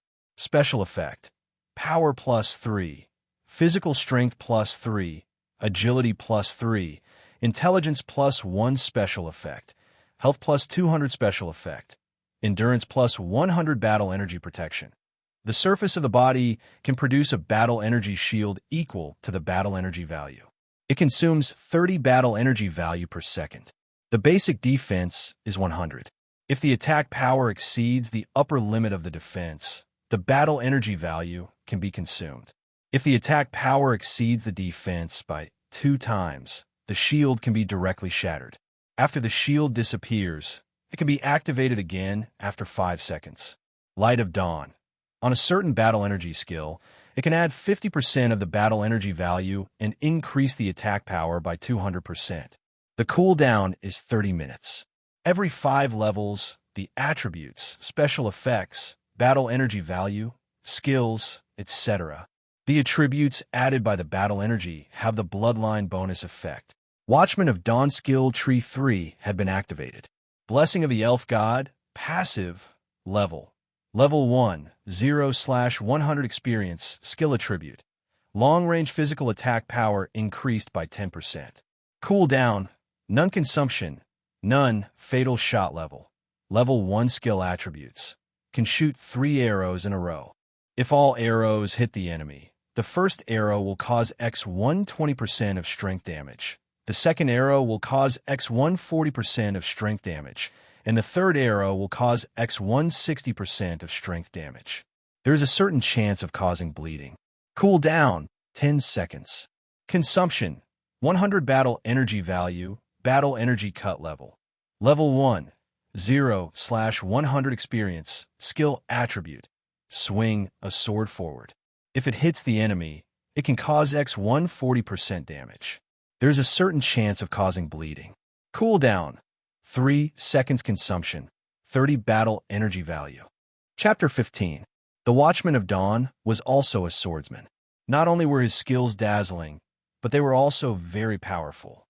He needed experience to level up his battle energy secret manual.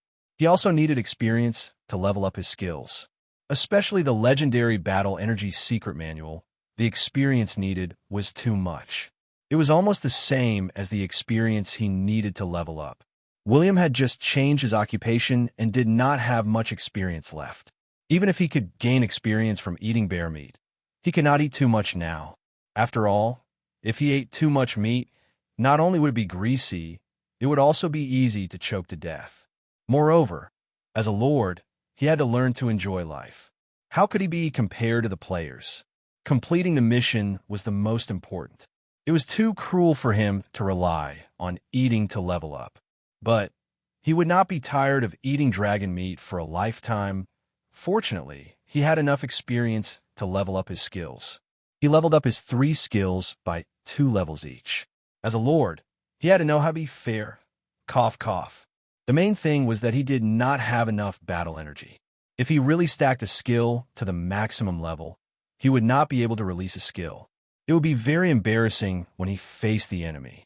Blessing of the Elfin God, passive, level 2 skill attribute. Long-range physical attack power increased by 12% consumption. None cooldown. None fatal shot level. Level 2 skill attribute. Consumption of 130 battle energy points. Can shoot 3 arrows a row. If all the arrows hit the enemy, the first arrow will cause 130% damage. The second arrow will cause 150% damage, and the third arrow will cause 170% damage. There is a certain chance of causing bleeding. Cooldown, 9 seconds, battle energy cut level. Level 2 skill attribute. Consumption of 40 battle energy points. Swing a sword forward. If it hits the enemy, it will cause 150% damage. There is a certain chance of causing bleeding. Cooldown, 3 seconds. In conclusion, it was very strong. There would be more unique skills in the future, especially the fatal shot. Although the requirements were very excessive, William's shooting was really accurate. As for the 40 unused free attribute points, he added 20 points each to strength and agility. The specialty of the Watchman of Elves was that it mainly added strength and agility. In the early stages, it was mostly an archer's skill, but in the middle and late stages, there were also many close combat skills.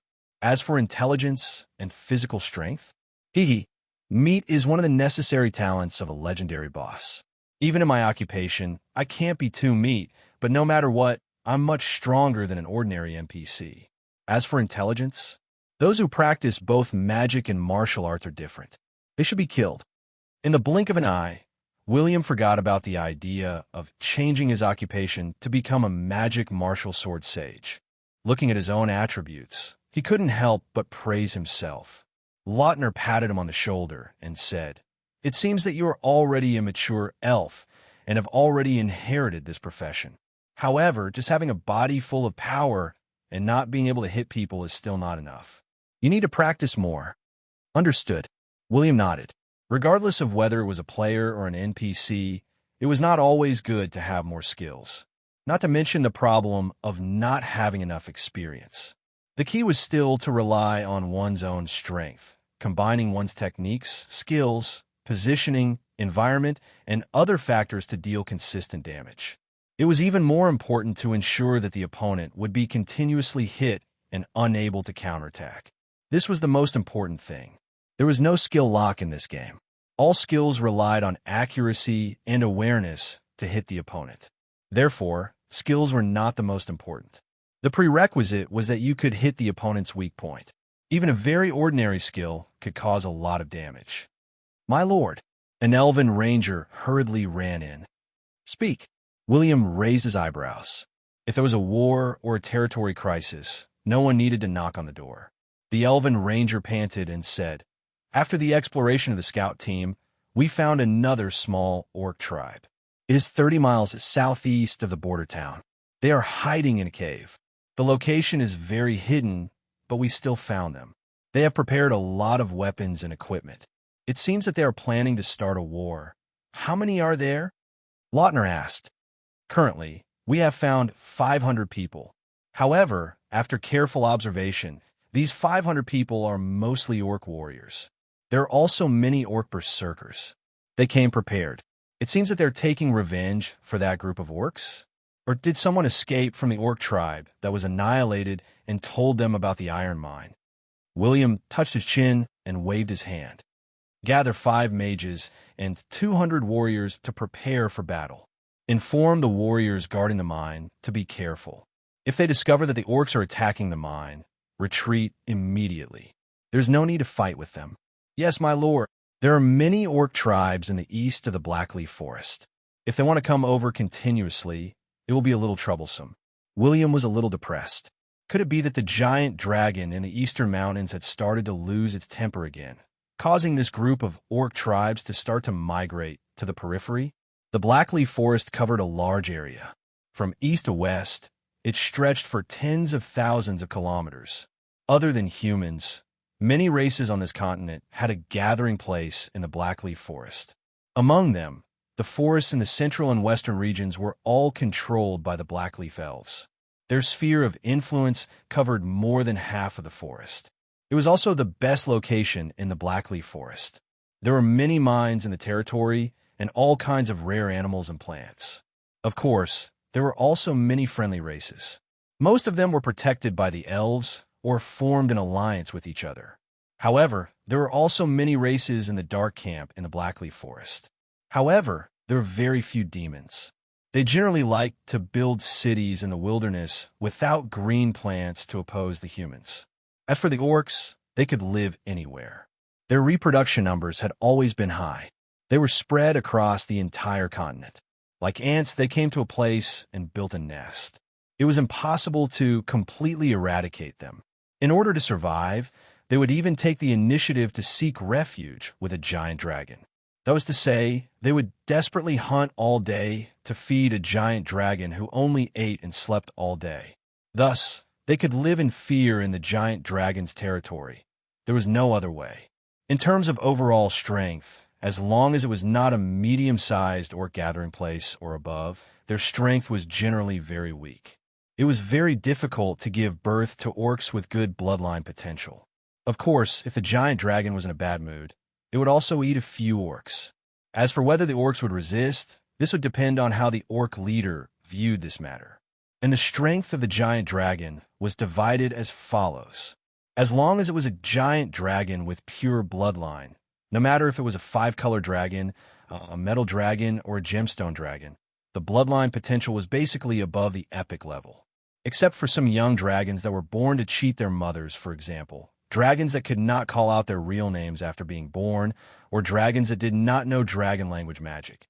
Basically, except for them, most of the giant dragons with bloodline above the epic level, and the dragon race had once ruled the gods' continent in the first era. Their strength was unfathomable, and their numbers were not too small. Even if it was the same level, and same bloodline, it was often not something that other races could challenge alone. It was not that there were no dragon slayers, but most of them were in small teams or teams. There were very few existences that could challenge a giant dragon alone, unless he was really ferocious. After all, the dragon race liked to live alone. It was not too difficult to kill a giant dragon. It mainly depended on who the dragon slayer was. And some of the dragon race would have some vassal clans. Basically, as long as they did not stir up trouble everywhere, they could live well. But after all, such giant dragons were still in the minority. Especially the elemental dragons, who were born lowly. Most of them were killed wherever they went. As for the dragon beasts, draconic dragons, and even the various magical beasts with the blood of the dragon race. Their strength was not equal. Chapter 16. William led the warriors into the forest. With the advantage of the elves' speed in the forest, they arrived at the periphery of the orc warrior gathering place in just an hour.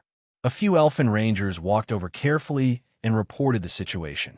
"Lord, the orc warriors have increased by another 100 people.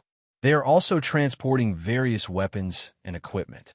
It seems like they are preparing to fight with us." 600 people? How many patrolling soldiers do they have? William touched his chin. No one knew what he was thinking. Quite a lot. There are a total of 10 orc teams patrolling, a total of 50 people. Lautner was not worried about the strength of this group of people. If he really wanted to kill people in the forest, he could destroy this group of orcs alone.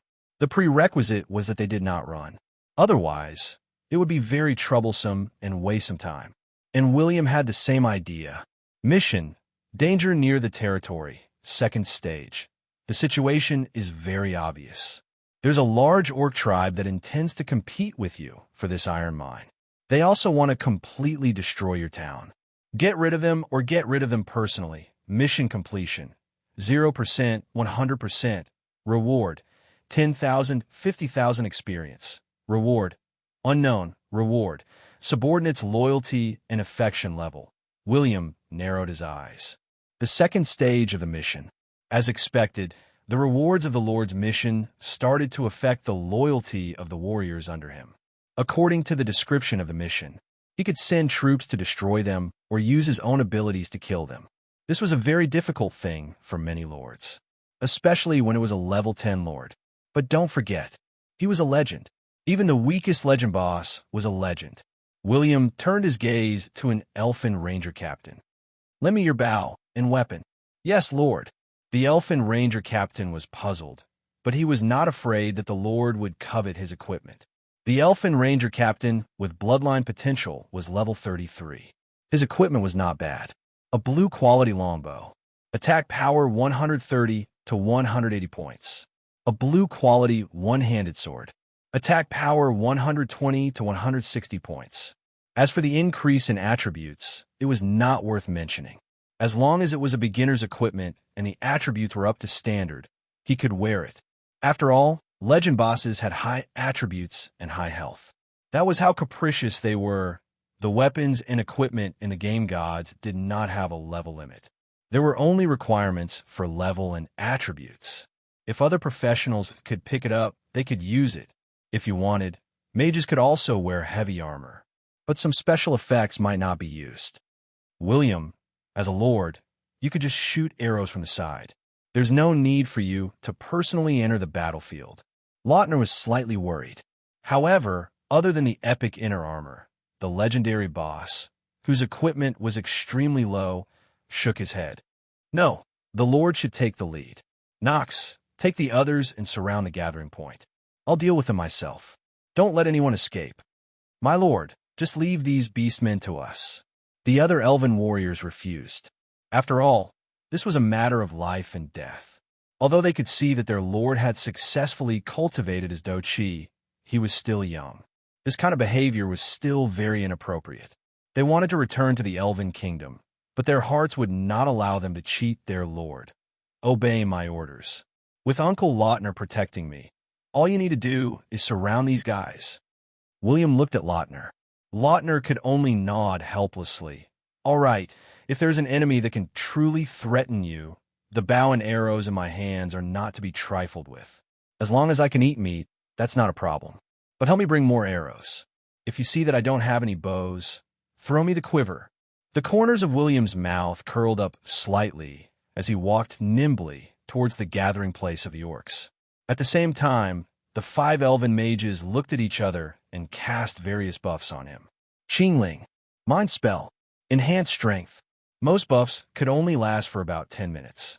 The effect was not too obvious, but it was better than nothing. As for the other elves, they spread out and silently surrounded the orcs. Forest never start a war with the elves. Otherwise, based on the nature of the humans, even though they knew that the number of elves would increase once again, they wouldn't dare to enter the forest rashly. This was because they knew that in the primeval forest, the elves' battle style could be said to be invincible. It was impossible to guard against them. A silhouette leaped into the bushes like an agile leopard, soundless and without a sound. Even though his speed was very fast and he jumped very high, it was very difficult for him to make sound. Every time he walked, he could easily avoid the bushes that made noise. He was like a powerful elven hunter, waiting for an opportunity to move in the forest, but he would never expose himself. Lautner saw all of this, and he was a little bewildered in his heart. Could it be? In the past, what he did was all an act for others to see. He even fell from the tree. Only when he became a lord did he completely reveal his true abilities. William gradually approached an orc patrol team. After observing from the tree, the levels of these 5 orcs appeared in front of him. 3 of them were level 20, and 2 were level 15. There was not a single elite. They were all ordinary orc warriors. Then it's very easy. William narrowed his eyes. He took out 3 arrows with his left hand and held the bow. This could reduce the speed at which he took out arrows from the quiver. He took out an arrow with his right hand and pulled the bow to the fullest. The arrow, surrounded by battle energy, shot out. Swoosh! A ray of light streaked across the dark forest. The orc walking at the back did not have any reaction and instantly fell to the ground. Headshot, a fatal weakness. The moment the head was pierced, a fatal injury appeared. The level 15 orc warrior, who did not have much HP, died immediately. 400 experience points were obtained. The 4 orcs in front heard the commotion. They were just about to turn back to look when William took out an arrow from his left hand and pulled the bow to shoot again in a short 2 seconds. 3 orc warriors were shot in the head by him. But at the moment when the remaining 2 orcs took out their weapons and were about to shout, a figure descended from the sky. William, who was in midair, pulled the bow to the fullest and shot an arrow. The orc with its mouth wide open felt a pain in its throat. It covered its mouth and fell to the ground. As for the other orc, who was dumbfounded, before he could retaliate, William, who was still in midair, pulled out a long sword from his waist and struck the ground. Swoosh! William pulled the long sword out of the orc's head. Green blood dripped down. He did not stop. He jumped onto a tree and continued to look for other patrol teams. It seemed like a complicated battle, but in fact, it took less than 3 seconds. When Lautner saw this scene, he could not help but feel shocked. These 5 orcs did not even have the chance to shout and were easily defeated by the Lord. He did not even use a battle energy technique. Lautner sighed in his heart. The difficulty of jumping archery was extremely high. Even he had practiced for a long time before he could completely master it. He did not expect that the Lord was actually hiding his skills. Lautner swallowed his saliva. How many people did he deceive in the Dark Knight City? Chapter 17. Draw the bow and shoot the arrow. Draw the bow and shoot the arrow. Arrows surrounded by aura accurately hit the patrolling beastmen. Lautner saw this scene. The ugly heads of the orcs that had fallen to the ground were all hit by the arrows, but they were not pierced through. Only the places where the arrows had passed through did a small amount of green blood flow out. The smell of blood was very sparse, and in this primitive forest, it could not spread far. This was enough to show that William's archery experience was indeed very experienced. William looked at the continuous increase in experience, his face full of smiles. He could already upgrade the Battle Energy Secret Manual, but it was not level 5, so it was useless to upgrade it. There were no changes to the special effects and skills. Killing monsters of a higher level gave a lot of experience, even for a legendary boss like William. If he could kill monsters that were 20 levels higher than him, he could at most get 10 times the experience. But there was a certain requirement for the damage of the monsters. Only when the damage reached 100%, the player's experience could be increased by 10 times. As the damage percentage decreased, the experience would also decrease. This also prevented the player from being opportunistic and only killing the last bit of the monster's health. As for some consumables, of course, it could also be used to kill monsters that were 20 levels higher than him in one move. But how many players could afford to use this method? Wasn't this cheating them of their money? So, Substitute leveling was inevitable. Back then, William had leveled up with rich people and spent the money earned to reach the legendary level step by step. And as a legendary substitute leveling, his reputation had also skyrocketed, becoming one of the best substitute leveling in the legendary continent. In addition, after the price of substitute leveling had increased by a few times, it became more and more unstoppable for him to become a substitute leveling. After all, players who could reach the legendary level in this game were all popular in the guilds, and they would not go to substitute leveling. He killed the patrolling orcs in one go, but the orcs at the gathering place did not notice. Instead, because dinner had started, they were all shouting and excitedly tore at the barbecued meat. All of them were eating heartily, their mouths dripping with oil. William stood on the treetop and looked at the orc leader. This guy was the most undignified. As he ate the barbecued meat, he scratched his crotch and even used his nose to sniff his hand. It seemed that the smell was very strong, and as he smiled, he grabbed the barbecued meat again to eat. This group of idiots.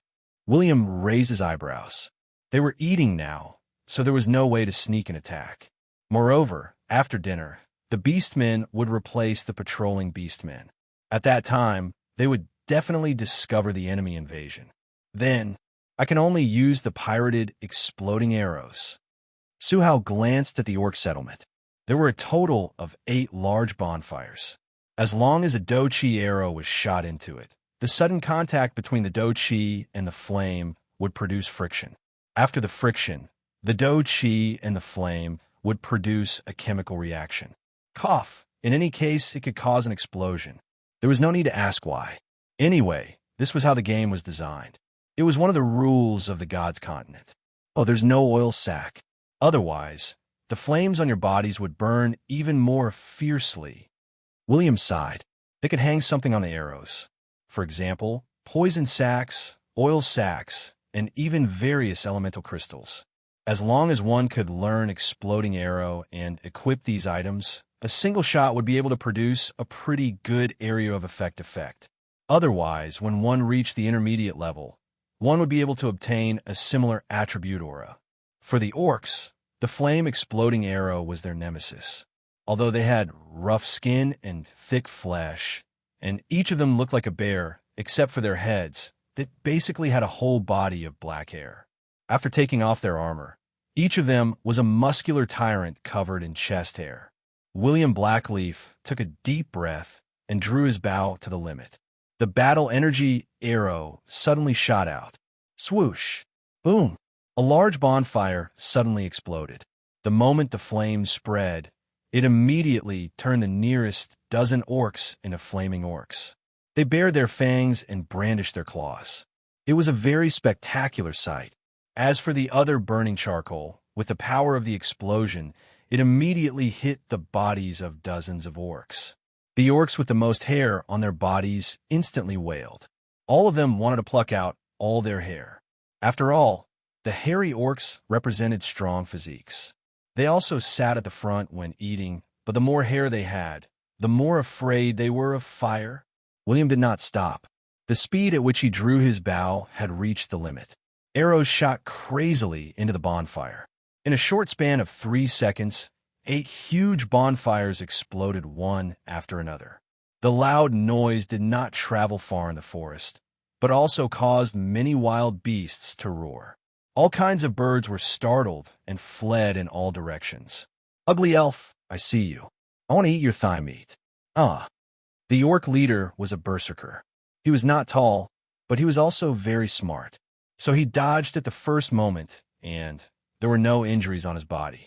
However, his subordinates had suffered heavy casualties, and the enraged orc leader rushed over with large strides with 2 axes in hand. William's mouth twitched. What kind of lousy hobby was this? It was obvious that this lowly Be-Astra-starred had never eaten Real elves before. He only knew how to talk nonsense. Elves obviously did not have thigh meat, cough, cough. William had never eaten it before. He had only heard of it. After the baptism of the exploding arrows, the 500 orcs were instantly reduced to more than 300. After all, this group of orcs had just opened up a new gathering place. They could not make a fire in the cave, so they could only do it outside. but they did not cut down too many trees, so they could only gather together. In the end, William almost wiped them all out. Even the remaining 300 orcs were covered in sparks, as if they were burning chimpanzees. The orc leader was a level 35 boss. His bloodline level was not clear, but as long as William was not stupid, he would not go down the tree to fight with him. A group of orcs surrounded him. He stood on the tree and shot wildly. His archery was so accurate that it was terrifying. The orcs that were running quickly were still shot in the head. Then they were thrown to the ground. Until now, William Blackleaf had not missed a single shot. Damn Elfin Ranger, come down. The orc leader suddenly jumped up, his 2 axes shining with battle energy at the same time. Crack! The waist-thick tree was cut in half by the axe, but William had already lightly jumped onto another tree and continued shooting. He did not deny his identity as an Elfin Ranger. After all, he had no choice. The occupation of the Guardian of Dawn was half ranger and half warrior. But you might not believe it, but his archery was more accurate than a ranger's, and his attack was higher than a warrior's. It was not that there were no archers in this orc gathering place, but there were very few orc archers. Few meant that they were elites, and elites meant that they were close to the fire. After a series of explosions, there were only 3 to 5 orc archers left. But all of them were seriously injured and did not have the strength to shoot arrows. Even if some people threw their weapons wildly, they could not throw accurately. So William jumped between the trees to kite.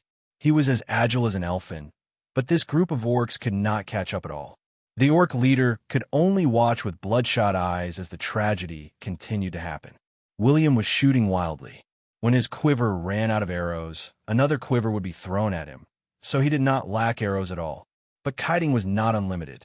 The moment the surrounding trees were cut down, William, who was surrounded by the orcs, could only stop this cruel killing. Chapter 18. To catch bandits, first capture the leader. On the battlefield, as long as the leader of the army was killed, the enemy's morale would be extremely low. It was even possible to make them kneel down and beg for mercy. This trick was tried and tested by the orcs. How could a level 10 legendary boss kill a level 35 orc boss? That was the time to show off his skills. William jumped down from the treetop again. He gracefully pulled his bow in midair. His arms were filled with battle energy that shone with white light. Fatal consecutive shots erupted. Whoosh, whoosh, whoosh. 3 arrows wrapped in sharp battle energy streaked across the night sky like 3 dazzling meteor showers. In an instant, the arrows hit the orc boss's head one after another. Rays of light lit up. Even though the orc boss had thick skin and flesh, when the arrows hit his head, he couldn't help but raise his head and take a few steps back. Even though his battle energy shield was very strong, when the 3 arrows hit the same spot, the battle energy shield was finally broken. He held his 2 axes and howled in pain. He instantly half-knelt on the ground and covered his right eye. William's fatal consecutive shots could continuously increase the damage as long as all of them hit. The last arrow had already increased the damage by 160%. In addition to the double damage from the headshot, the orc boss instantly lost a lot of health points. D*MN, you little bastard, I'm going to kill you. The orc leader ruthlessly pulled out the arrow from his eye socket. He roared and rushed forward with his subordinates. William, who had no time to climb the tree, took a deep breath. He pulled his bow again. At this moment, the light of dawn was activated. 50% battle energy was added to the fatal consecutive shots. It could increase the attack power by 200%. At that moment, almost all the orcs who were charging forward felt a fatal chill. This kind of elfin archer who only shot at the head made them really afraid. But they were already very close. Some orcs couldn't help but start fantasizing. If they could kill William, it was completely possible for them to fall into a climax of excitement. Many orc girls would run into their arms after the battle. They would then enjoy the treatment of a hero. And the orc leader's eyes were already red from the arrows. As a berserker, he had completely fallen into a state of madness. Seeing his body emitting red light, he had no intention of dodging. But this was enough to prove one thing. He had already activated his berserker state. There was only one word in his mind. That is F*CK. Hence, while William was retreating and dodging for a short period of time, 3 streams of light streaked across the night sky from his hands. They pierced through the air and hit their targets instantly. Bang, bang, bang. Blood splattered everywhere. The orc leader that was wielding its axes did not manage to block any of the arrows. The 3 arrows hit the orc leader's head almost at the same time. In fact, when the last arrow pierced through the orc leader's skull, many people heard a cracking sound. Pung! The head of the orc leader, which was wielding 2 axes, burst into bright red brain matter, and he fell heavily to the ground. He was almost defenseless and only knew how to act recklessly. At this moment, he completely lost his life. The level 35 orc boss was very strong. However, he was just a guy with a high-rank bloodline. In terms of bloodline potential, he could not be compared to William. Of course, this guy was considered fierce to the players, but in the face of a level 10 legendary boss, coupled with the problem of equipment, they were evenly matched. Because the William who had changed occupations was very different from the William who had not changed occupations, especially in terms of attributes. He had an epic inner armor and a legendary battle energy skill. In terms of attributes, he was only slightly weaker than the orc boss, but in terms of skills, he completely crushed the orc boss. Even in terms of intelligence, the orcs were also crushed.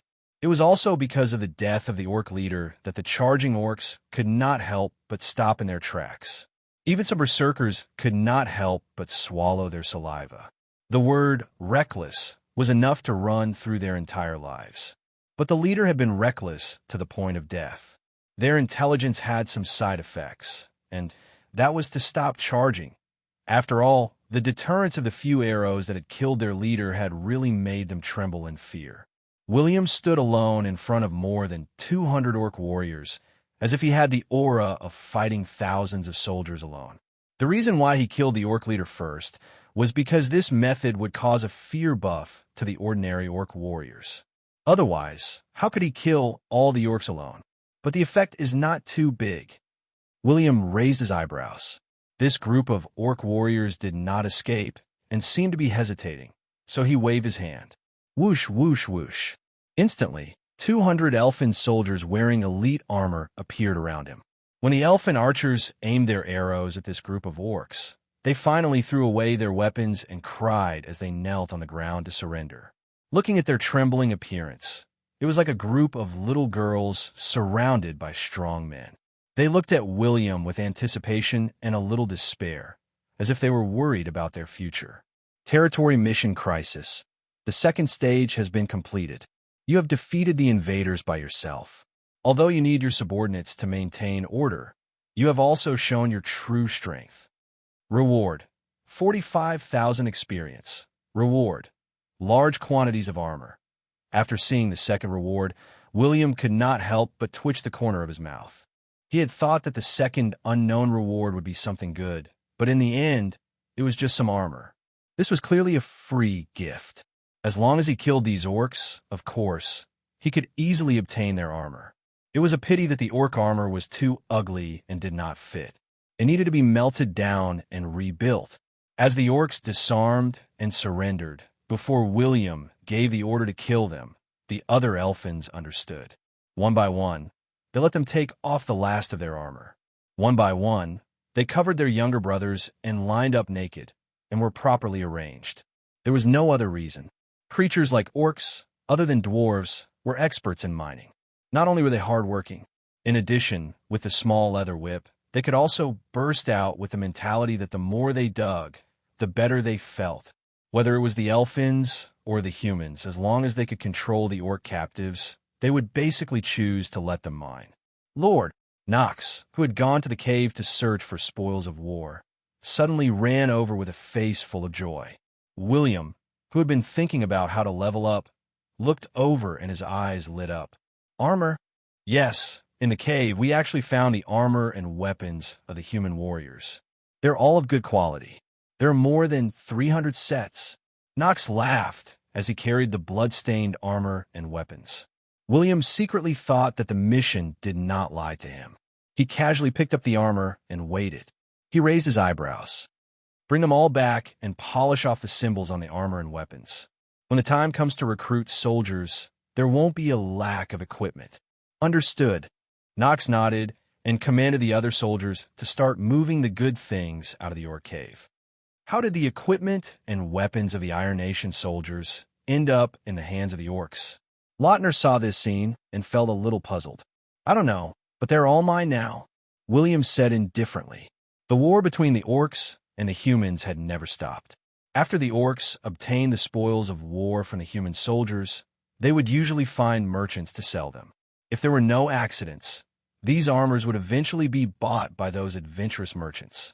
And the orcs would also exchange for some food, such as salt, cloth, rare items, etc. So it was not a big problem to seize the armor of the Iron Nation. However, after someone brought over a pitch-black scale, the black scale disappeared. The two of them instantly widened their eyes and asked in confusion, "Dragon scale?" Chapter 19. According to the patterns and size, it must be a dragon scale. But it's not a giant dragon's. It's a human scale. I wonder if this dragon scale belongs to a dragon speaker or a dragon follower. Lautner's eyes were filled with doubt and caution. Both dragon speakers and dragon followers had the bloodline of the dragon race.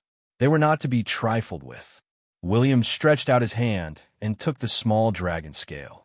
The information of the material appeared. Dragon scale, a scale dropped by a dragon speaker. Quality, silver. William frowned slightly. Both dragon speakers and dragon followers had the bloodline of the dragon race. Their bloodline potential was not weaker than that of the elves, or even stronger. Basically, they had the bloodline potential of a grandmaster or above. In particular, they had transformation skills. After transformation, their bodies would be covered with scales. Not only could it greatly increase their defense and recovery, but it could also increase their attack power, movement speed, and so on. In short, it was an all-round increase in attributes. The difference between dragon speakers and dragon followers was that dragon speakers cast dragon language magic on NPCs, allowing them to have a part of their bloodline abilities.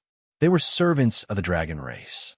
As for dragon followers, they bathed in dragon blood, but there was a high chance of death. But no matter which type, those with the bloodline of the dragon race should not be underestimated. But there was one point. Dragon speakers were rare. Whether it was the elemental dragons, metal dragons, or gem dragons, they were all extremely stingy existences. They rarely sacrificed their blood for their servants and kin and cast dragon language magic to transform them into dragon speakers. This also caused dragon speakers to be even rarer. But in comparison, they were definitely stronger than dragon followers. Because other than transformation, they could also use powerful dragon language magic. As for dragon followers, basically, they could only rely on killing dragons. It was very difficult to build relationships between humans and dragons. There was only one choice, and that was to die. There were also many levels of dragon followers, but the most common were dragon followers who bathed in ordinary dragon blood and dragon followers who bathe in dragon heart blood. They're all things that can increase attributes. Should I try them in the future? William touched his chin. After players entered the game, there were only so many races to choose from. But in the later stages of the game, there were many ways to change one's race. But there were pros and cons to changing one's race. Choosing to become a dragon speaker basically meant betraying the human race. The only way to become a dragon speaker was to subdue a dragon and have it cast draconic magic on you. Otherwise, they could only choose to become his servant. However, if one chose to become a dragon speaker, they would have to change factions. After changing factions, the reputation and favorable impression points that one had previously in the faction would be reset to 0. The things that one would come into contact with would also become very limited. From then on, the quest, storyline, main storyline, and so on might not have anything to do with the players. But the benefits were self-evident. It was the equivalent of entering a long-term hidden quest. If he did well, he might even become a top-tier player. Of course, if you didn't want to change factions, you could tame a giant dragon and become a dragon knight. But no matter how you looked at it, Such a great title was a top-level quest that could only be completed in the later stages of the game. On the other hand, the requirements to become a dragon follower weren't that high. After all, dragon slayers love to bathe in dragon's blood and drink it to strengthen themselves. However, how many players had the chance to bathe in dragon's blood in the early and middle stages of the game? Who said that bathing in dragon's blood would definitely make one a dragon follower? Even a newborn dragon was no match for players in the early stages of the game. Those cute-looking dragon wolves only needed to use their dragon's breath, and it would be a group area of effect attack. No matter how happy the players were, the corpses would fall one by one. The aroma of barbecued meat filled their noses, causing the orcs next door to cry. As for the players' damage, they couldn't break through their defense at all. Of course, there would also be some players with extremely high luck points. They might encounter a giant dragon that was about to die, or an NPC just happened to give them some dragon's blood or something. It's said that there has always been a giant dragon on the snow mountain of the East Sea. This dragon scale should have come from there. Lautner gradually shifted his gaze to the east. The snow mountain of the East Sea was also located in the Blackleaf Forest, close to the southeast corner of the sea. The highest peak was 13,000 meters above sea level. Above 6,000 meters, there was not even a blade of grass. It was covered with snow and strange rocks, and it was an active volcano. But Lautner didn't know what kind of giant dragon lived on the snow mountain of the East Sea. William narrowed his eyes and shook his head. Don't care about that. The snow mountain of the East Sea is more than 300 miles away from the territory. No matter where this dragon scale came from, it doesn't matter. But when he turned to leave, he couldn't help but feel a headache. The game version 1.0 was the story of two nations fighting for hegemony. This was also the main mission that players could participate in. But this didn't mean that nothing happened in the Blackleaf Forest. It also didn't mean that there were no wars in the other nations' territories in the legendary continent. He remembered that after the Iron Nation occupied the border territories, they often had conflicts with the races in the Blackleaf Forest. Many races would appear in every war, including orcs, gnolls, trolls, and so on. If the Iron Nation had not defeated the Black Lava Nation in the end and sent a large number of troops to guard the border town, it was very likely that this place would have been completely occupied by the foreign races. And the reason why these guys repeatedly occupied the territory of the Black Lava Nation was because they had the support of a strong force behind them. Among them, the dragon speakers appeared many times, causing heavy casualties to the Iron Nation. They had no choice but to send many epic experts to guard the border town. But there seemed to be a deep hatred between the two sides. Neither was willing to take a step back, and there were continuous wars. There were tens of thousands of players who participated in the war over a long period of time, and the rewards were very high. Some players only understood after digging deep into the mission. It turned out that the giant dragon in the snow mountain of the East Sea had been ambushed by the Iron Nation. That war could be said to be a lose-lose situation. Even though the giant dragon had recuperated for half a year, it had not completely recovered. But it was conscious and could already command the clans and servants to wage war. So, I have a slim chance of survival. When William thought of this, he couldn't help but curse. His border town happened to be on the border between the two sides. It was a place that military experts had to fight for. Whoever occupied this place first would obtain a favorable advantage. In his previous life, even if William could avoid the attack of the Iron Nation, he probably wouldn't be able to defend this border town. Because if the giant dragon in the snow mountain of the East Sea wanted to attack the Iron Nation, it had to first occupy the border town. The value of the other places was not too great, and it was very likely that the Iron Nation knew that the giant dragon would take revenge. Hence, they used the source of the mithril mine to destroy William in his previous life. Then from now on, there's still 1.5 years of development time. Only by becoming strong and having a strong military force can I completely stand firm in the border town. Otherwise, no matter who attacks, if I want to survive, I have to give up this territory. William clenched his fist. He didn't want to pack up and run away at the start of the battle. His legendary father had left him a territory with an extremely outstanding geographical advantage. He couldn't easily give it up. But if the Iron Nation wants to ambush the giant dragon, it's not like I can't benefit from it. I didn't know in the beginning, but now that I have some understanding, I definitely have to plan. If the Iron Nation is still so shameless and continues to steal the giant dragon's chrysanthemum, they really don't take me, the king of the wilderness, seriously. William narrowed his eyes. He looked at the warriors who had gathered the resources and equipment and waved his hand. Those 300 orcs, go into the iron mine. The rest of you, follow me home. Yes, my lord. A sonorous and powerful voice resounded in the night sky. The remaining elfin warriors followed this brave and resourceful lord back to his territory. And on the way, William raised his Holy Dawn battle energy to level 5. The other 3 skills were raised to level 3. Finally, he used the remaining experience on himself. At this moment, William was level 14. He had obtained 24 free attribute points and added them to agility and strength. His health had also increased by a lot. Holy Dawn battle energy level, legendary level, level 5, 0/1600 experience, battle energy points, 555 50 points recovery speed, 15 points per second. Activated special effects and skills are as follows. Special effect. Any battle energy skill will have a 5% increase in power. Special effect. Power plus 8, physical strength plus 8, agility plus 8, intelligence plus 5 special effect, health plus 450 special effect, endurance plus 200 battle energy shield. The surface of the body can produce a battle energy shield equal to the battle energy value. Every second consumes 40 battle energy points. The basic defense is 150. If the attack power exceeds the upper limit of the defense, it can consume battle energy and even break the shield. After the shield disappears, it can be activated again after 5 seconds. Light of Dawn. On a certain battle energy skill, it can increase the battle energy value by 50% and increase the attack power by 210%. Cooldown of 26 minutes.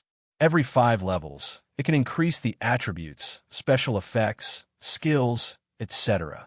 The attributes added by the battle energy have the effect of the bloodline bonus. Blessing of the Elfin God, passive, level 3 skill attribute. Long-range physical attack power increased by 15%. Consumption, none cooldown, none level 3 special effect. Additional 3% true damage. Fatal shot level 3 skill attribute. Consumes 130 battle energy points and can shoot 3 arrows in a row. If all the arrows hit the enemy, the first arrow will cause 140% damage, the second arrow will cause 160% damage, and the third arrow will cause 180% damage. There's a certain chance of causing bleeding. Level 3 special effect. If all 3 arrows hit the head, the third arrow will cause 150% critical damage to the enemy. Special effect cooldown, 30 seconds. Cooldown, 7 seconds. Battle energy cut level 3 skill attribute. Consumes 50 battle energy points and swings a sword energy forward. If it hits the enemy, it can cause 160% damage. There is a certain chance of causing bleeding. Level 3 special effect. The sword energy has the effect of repelling and tearing, depending on the situation. Cooldown, 3 seconds. This is the benefit of the legendary battle energy secret book. As long as the skill is upgraded to level 3, the special effect can appear in advance. William smiled. He had to say that he was more and more confident about his future survival. Chapter 20. This was the advantage of legendary skills. At level 3, there would be a special effect, which was slightly earlier than the other levels of secret manuals. And some special effects were really strong. The most powerful was the Fatal Barrage. If all 3 arrows were headshots, there would be a 150% increase in critical damage.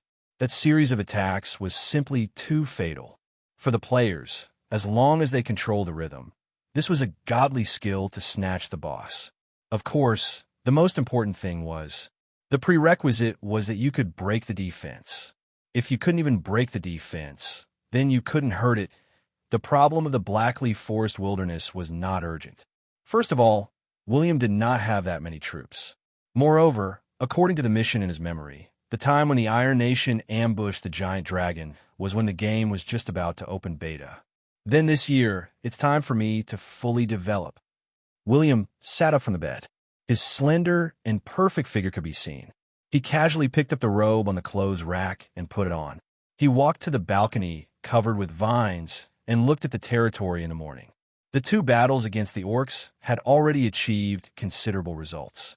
Especially this time, besides capturing more than 300 orc slave workers, they had also seized more than 300 sets of armor. The town did not have a large warehouse, so they could only pile it up in the camp. Now, there were many people in the town looking at the piles of armor. After all, the word poor had already been applied to Lord William's current situation. But so many armor attracted more attention. It seemed that many people wanted to become soldiers. In a normal neutral camp, there would definitely not be so many people who chose to become soldiers.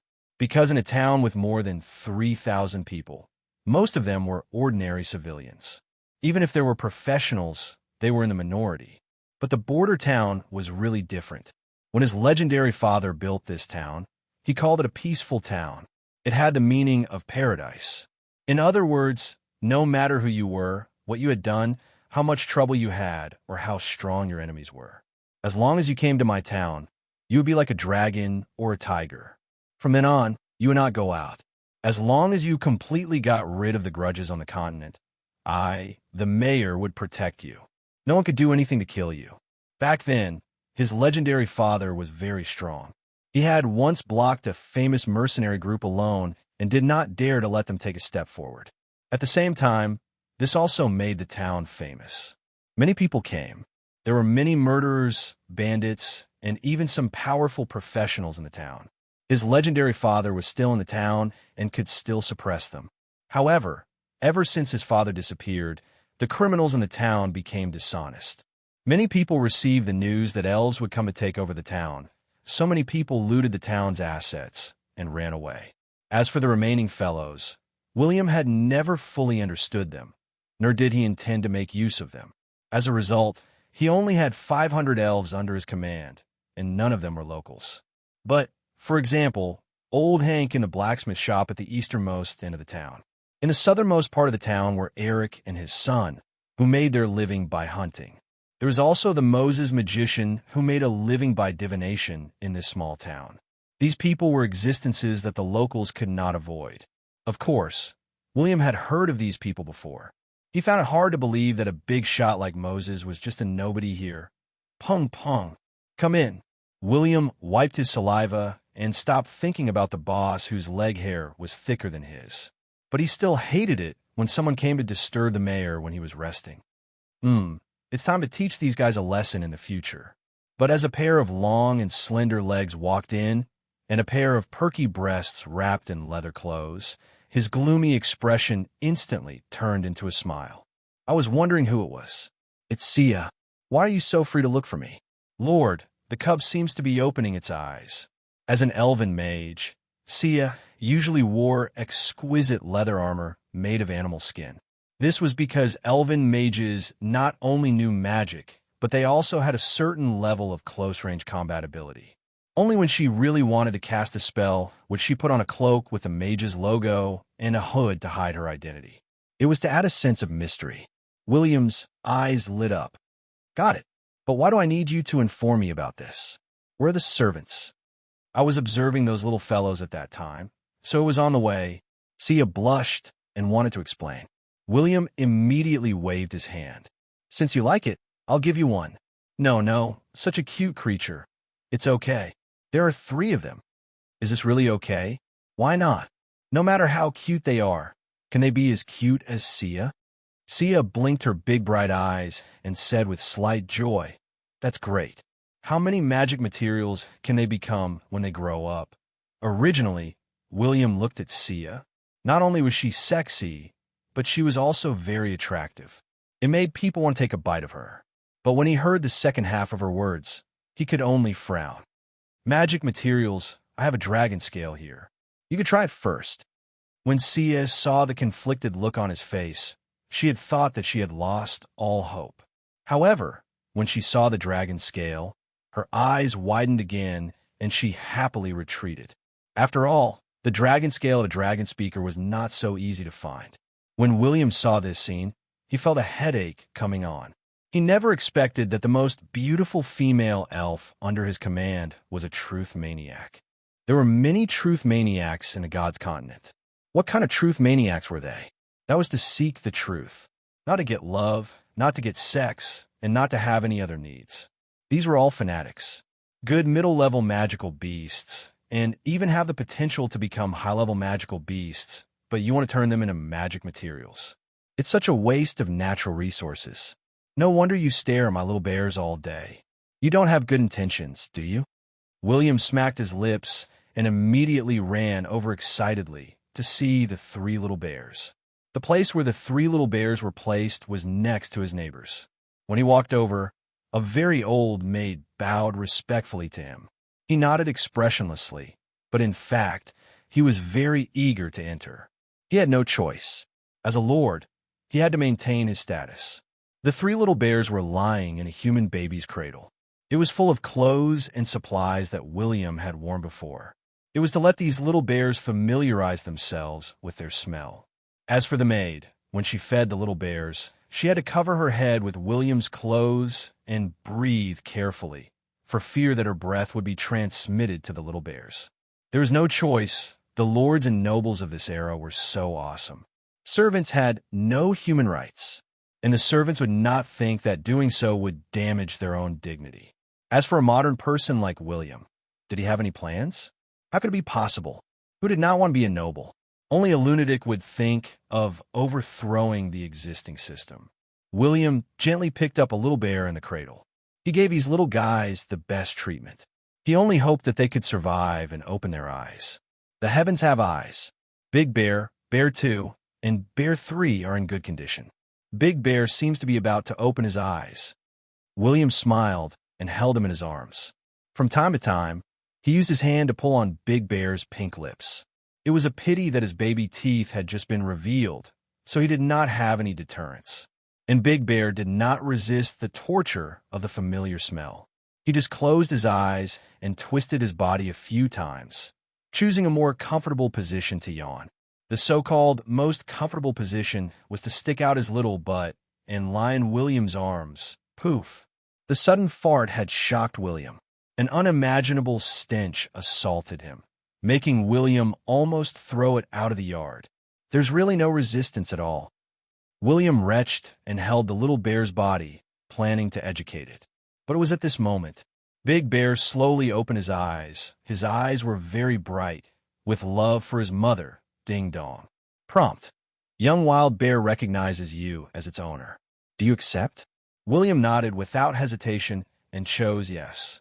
Ding dong. You have obtained a young wild bear. Its attributes. Chapter 21. The attributes of a level 1 giant raging bear were not worth looking at. After Big Bear was kept as a pet for the next 3 days, William waited patiently for the rest of the bear cubs to wake up and kept them as pets. Especially with his strange talent of being handsome, the bear cubs' affection for him increased very quickly. As for the game gods, there were generally 3 types of affection. The first type was camp affection, which was calculated in tens of thousands. The second type was good friendliness, which was calculated in thousands, including NPCs. The third type was pet affection, which was calculated in hundreds. When a pet's affection reached 300 points, it would reach the point where it would not betray the owner. However, everything could not be generalized. If players abused their pets all day long, it would cause their favorability to plummet.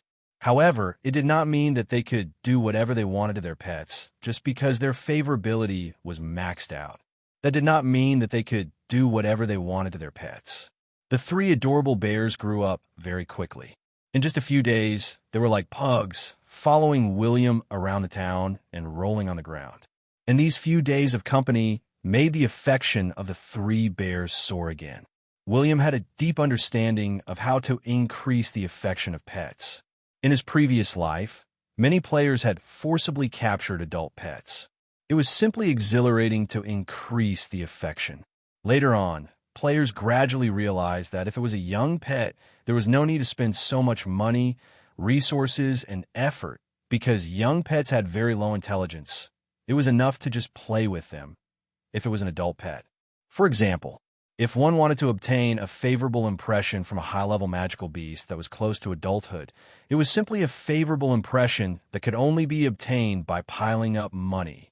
Players needed to satisfy its various needs, food, and even mating partners. There was no other way. If he wanted a pet to contribute, he had to first raise this pet well. He still vaguely remembered that in his previous life, there was a silly girl who was lucky enough to obtain the affection of a dragon beast, which was a super magical beast with the blood of a giant dragon. However, because the girl did not satisfy the many needs of this magical beast, it flapped its wings and ran away. So, the big shots who could really afford to raise pets were basically people who had gone bankrupt. The most important thing was, the pets in gods were different from the pets in other games. In other games, pets could be resurrected after they died, but their stats were also very low. For example, if you caught a very powerful monster as a pet, its stats would definitely be weakened, and its level might even return to 0. Then, you would have to start from scratch again. Although there was a chance that it could escape from its owner, it was almost 0. But for the pets of the gods, no matter what level they were, once they were caught, they would still be at that level. Their attributes would still be the same. But if it died, it would really die. That was to say, the pets of the gods could become the player's second companions. In his previous life, countless players cursed nonstop on the forum when their pets died, however. If a player managed to capture a heaven-defying pet, they would have no problem soloing a 100-man team. This was also one of the reasons why players with high-ranking pets will become highly sought after by guilds. Very good, very good. High-ranking magical beasts of the same level, even in the middle of the game, can still single-handedly challenge hundreds of players. As long as my pet's level doesn't fall behind, in the future, players will be like leaks. A giant bear's roar will be able to sweep them all. William finally heaved a sigh of relief after getting rid of the 3 pestering bears. He walked alone in the small town, looking at the town residents who were so bored that they were chatting at the door and playing cards. He could not help but feel the power of the border town. These 2 days, he seemed to be walking the bears, but he was also thoroughly sizing up the town. He would not know if he did not look. He was shocked when he saw a small town with only 3,000 people. There were at least 2,000 professionals. There were only 600 to 700 civilians who were honestly farming and supporting themselves. No wonder my mother gave me a total of 500 elfin warriors to protect me. If I brought fewer guards, wouldn't I be stripped of my underwear by this group of muscular men? William walked to the edge of the cliff and looked at the splashing mist from the waterfall. Following the river below, he could see the northern plains and even the invisible Iron Dukedom. He mumbled, "Although there are still some powerful fellows in the town, there is no way to subdue them now. The best thing to do is to show off my strength and let them see that I am an excellent lord who could develop and strengthen the town. I even have to let them see that my growth potential is great. Only then can I really come into contact with them and even let them take the initiative to come into contact with me. Then, I'll continue to go deeper into the Blackleaf Forest tomorrow. The orcs now should only be attacking because of the mine or because they think I'm easy to bully. I reckon it has nothing to do with the giant dragon in the snow mountain of the East Sea. After all, the dragon race in this world were late-stage lazy. Other than being willing to move around and cause trouble when they were in heat, the rest of the time, they were either sleeping or on the way to nap. But without civilians, the town still can't develop. William thought of this and suddenly had a headache. The development of the town definitely needed manpower. Mining could be done by the orcs. But what about expanding the town? Building fortifications? Or forging equipment, and so on? Did he have to rely on orc captives? This was absolutely impossible. Do I have to buy slaves? William frowned slightly. He didn't think this was a good idea at the moment. Not to mention that the town lacked money and food. There was no place to settle the slaves after buying them. Even if he really wanted to buy slaves, he could only do it through the Iron Nation and the Black Lava Nation. However, these two nations were also eyeing him covetously. They already had ulterior motives and wanted to invade the border town. It was very likely that they would let him buy a lot of spies. After all, the assassination of his predecessor was also very likely done by these two nations. Even if it wasn't done by them, these two nations would not sit by and watch him develop and strengthen the town. They would definitely find trouble with him. Although the geographical location of the border town was excellent, there was a cliff that was more than 80 meters high as a natural moat. But if a nation went all out, it would be very difficult for the current border town to use this natural moat for defense. Then I can only keep a low profile. William sighed, just as he was worrying about how to develop the town. An unexpected piece of news came.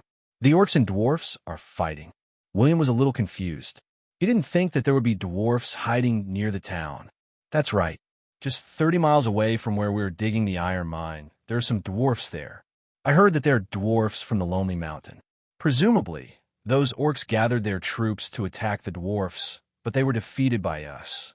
Lautner shrugged, indicating that he was also very curious about why the dwarfs were here. The dwarfs from the Lonely Mountain? Lautner nodded. It should be. Since the death of the king of the Lonely Mountain dwarfs 1,000 years ago, a huge dwarf empire has been divided into 7 kingdoms. But there are still many dwarfs who have formed their own groups and entered the barren mountains or forests. I heard that there is a line of Lonely Mountain dwarfs who have been hiding in the Blackleaf Forest. Maybe it's them. Then we should really contact them. If we can help, it's best to help this good neighbor. William said with a smile. Then both of them spoke at the same time. After all, elves and dwarfs are forever good partners. Just as they finished speaking, Lautner looked into his eyes and chuckled again. The meaning behind his chuckle was extremely complicated. Chapter 22. Dwarves and elves belong to an intelligent race born in the same era. The era of their birth was no longer clear, but the two races had joined forces to overthrow the first era of the Great Dragon Rule. Although the attributes of the elves had always been outstanding, their personal combat power was tyrannical. Their legs were long, they were tall, and they looked handsome, but the dwarves' equipment forging skills were even more superb. In the first era, the dwarves could even use the talent of forging equipment, resulting in the dwarves' individual combat power was only slightly inferior to the elves, or even comparable. The elves and dwarves were the main forces that overthrew the era of the Great Dragon. The second era was the era of the elves' rule. The dwarves were once allies of the elves, and the elves still left enough living space for the dwarves and a vast territory. But their interest in digging holes could not be stopped even by God. All kinds of suicidal ways allowed them to dig out the Gods' era, which was the creatures of the Gods' era that had not been recorded in the literature, the Flame Devil. After they had killed many of the Flame Devils, the surviving dwarves were already on the verge of death. After many years of reproduction, when the dwarves flourished again, it was already the end of the second era, but they began to dig again. At that time, it was the key time for humans to overthrow the elves' rule. And they dug through the space barrier. The dark creatures in the abyss appeared, and they attacked the dwarves without hesitation. The final situation was that the dwarves and elves also suffered heavy losses and withdrew from the prosperous areas of the legendary continent. The elves built castle cities in the Blackleaf Forest, and the dwarves gathered in the lonely mountain of the endless grassland. But thousands of years ago, when the last king of the Lonely Mountain fell, the Dwarf Empire State Building, which had been passed down for thousands of years, collapsed, and the bloodline heirs of the dwarf royal family died or were injured. The 7 dwarf royal families divided up countless treasures and people, and each formed a new kingdom. In a word, these 7 dwarves are very bad-tempered. William had played this game for a full 10 years, and the history was what many players love to dig out. Because only by understanding the history and participating in some of the plots in the middle and late stages of the game would there be a sense of glory and even an epic feeling. In the late stages of the game, players often stayed in a camp for a long time. The sense of belonging, the sense of glory of fighting for the king, the feeling of seeing history, and the desire to fight against the enemy was the time that really made the player's blood boil. Hence, William was also very familiar with these historical events that had changed the structure of the gods' continent. Sia walked over, and when William heard her footsteps, he turned around and saw that Sia was covering her mouth and wiping her red lips. There was a thin layer of oil on them, and he had no idea what she had just been eating. Burp. Sir, do we need magicians to accompany us on this expedition? Sia blushed. She had just eaten a roasted bear paw. Of course, it wasn't the giant rampage bear, but she didn't know why. But ever since the Lord refused to provide her with the giant rampage beast as a magic ingredient, she couldn't help but want to eat bear meat. William's gaze moved away from her rosy, soft lips. He nodded and asked, I need to bring 5 mages. How's the dragon scale I gave you a few days ago? Oh, it's not that useful. You can enchant weapons to increase their power. If you add more, you can even make armor. Sia shook her dagger. A piece of dragon scale was firmly attached to the blade, and it was glowing faintly in red. William blinked and didn't know what to say. He just patted the shoulder that Sia wanted to avoid. Go and study more magic. It's okay to eat bear meat. After all, it will increase your physique, but don't think about my pet. Sia pouted. She didn't know if the Lord had a dog's nose. He actually knew that she was eating bear meat. But Sia looked at the back of the Lord as he left and felt that he seemed to be worried about something. The border town once again sent 300 soldiers to the Blackleaf Forest, and William also received another mission. The third stage, a dwarf gathering place, actually appeared near the border town. A large number of orcs also appeared to besiege the dwarves. There must be some conspiracy. Get rid of the orcs, save the dwarves, and obtain a rare mineral vein. Reward: 50,000 experience. Reward: unknown rare mineral vein. Lautner followed William closely. This battle was different from the past. According to the scouts, the scale of the orc army this time was as many as 1,000 people. It seemed that there were still reinforcements coming. Now, they had blocked the entrance to the dwarves' cave and were attacking with all their might. Actually, thinking of this, there was also the approximate location of the orcs' attack. William more or less understood. The cave where the dwarves lived should be the mineral vein with the mithril.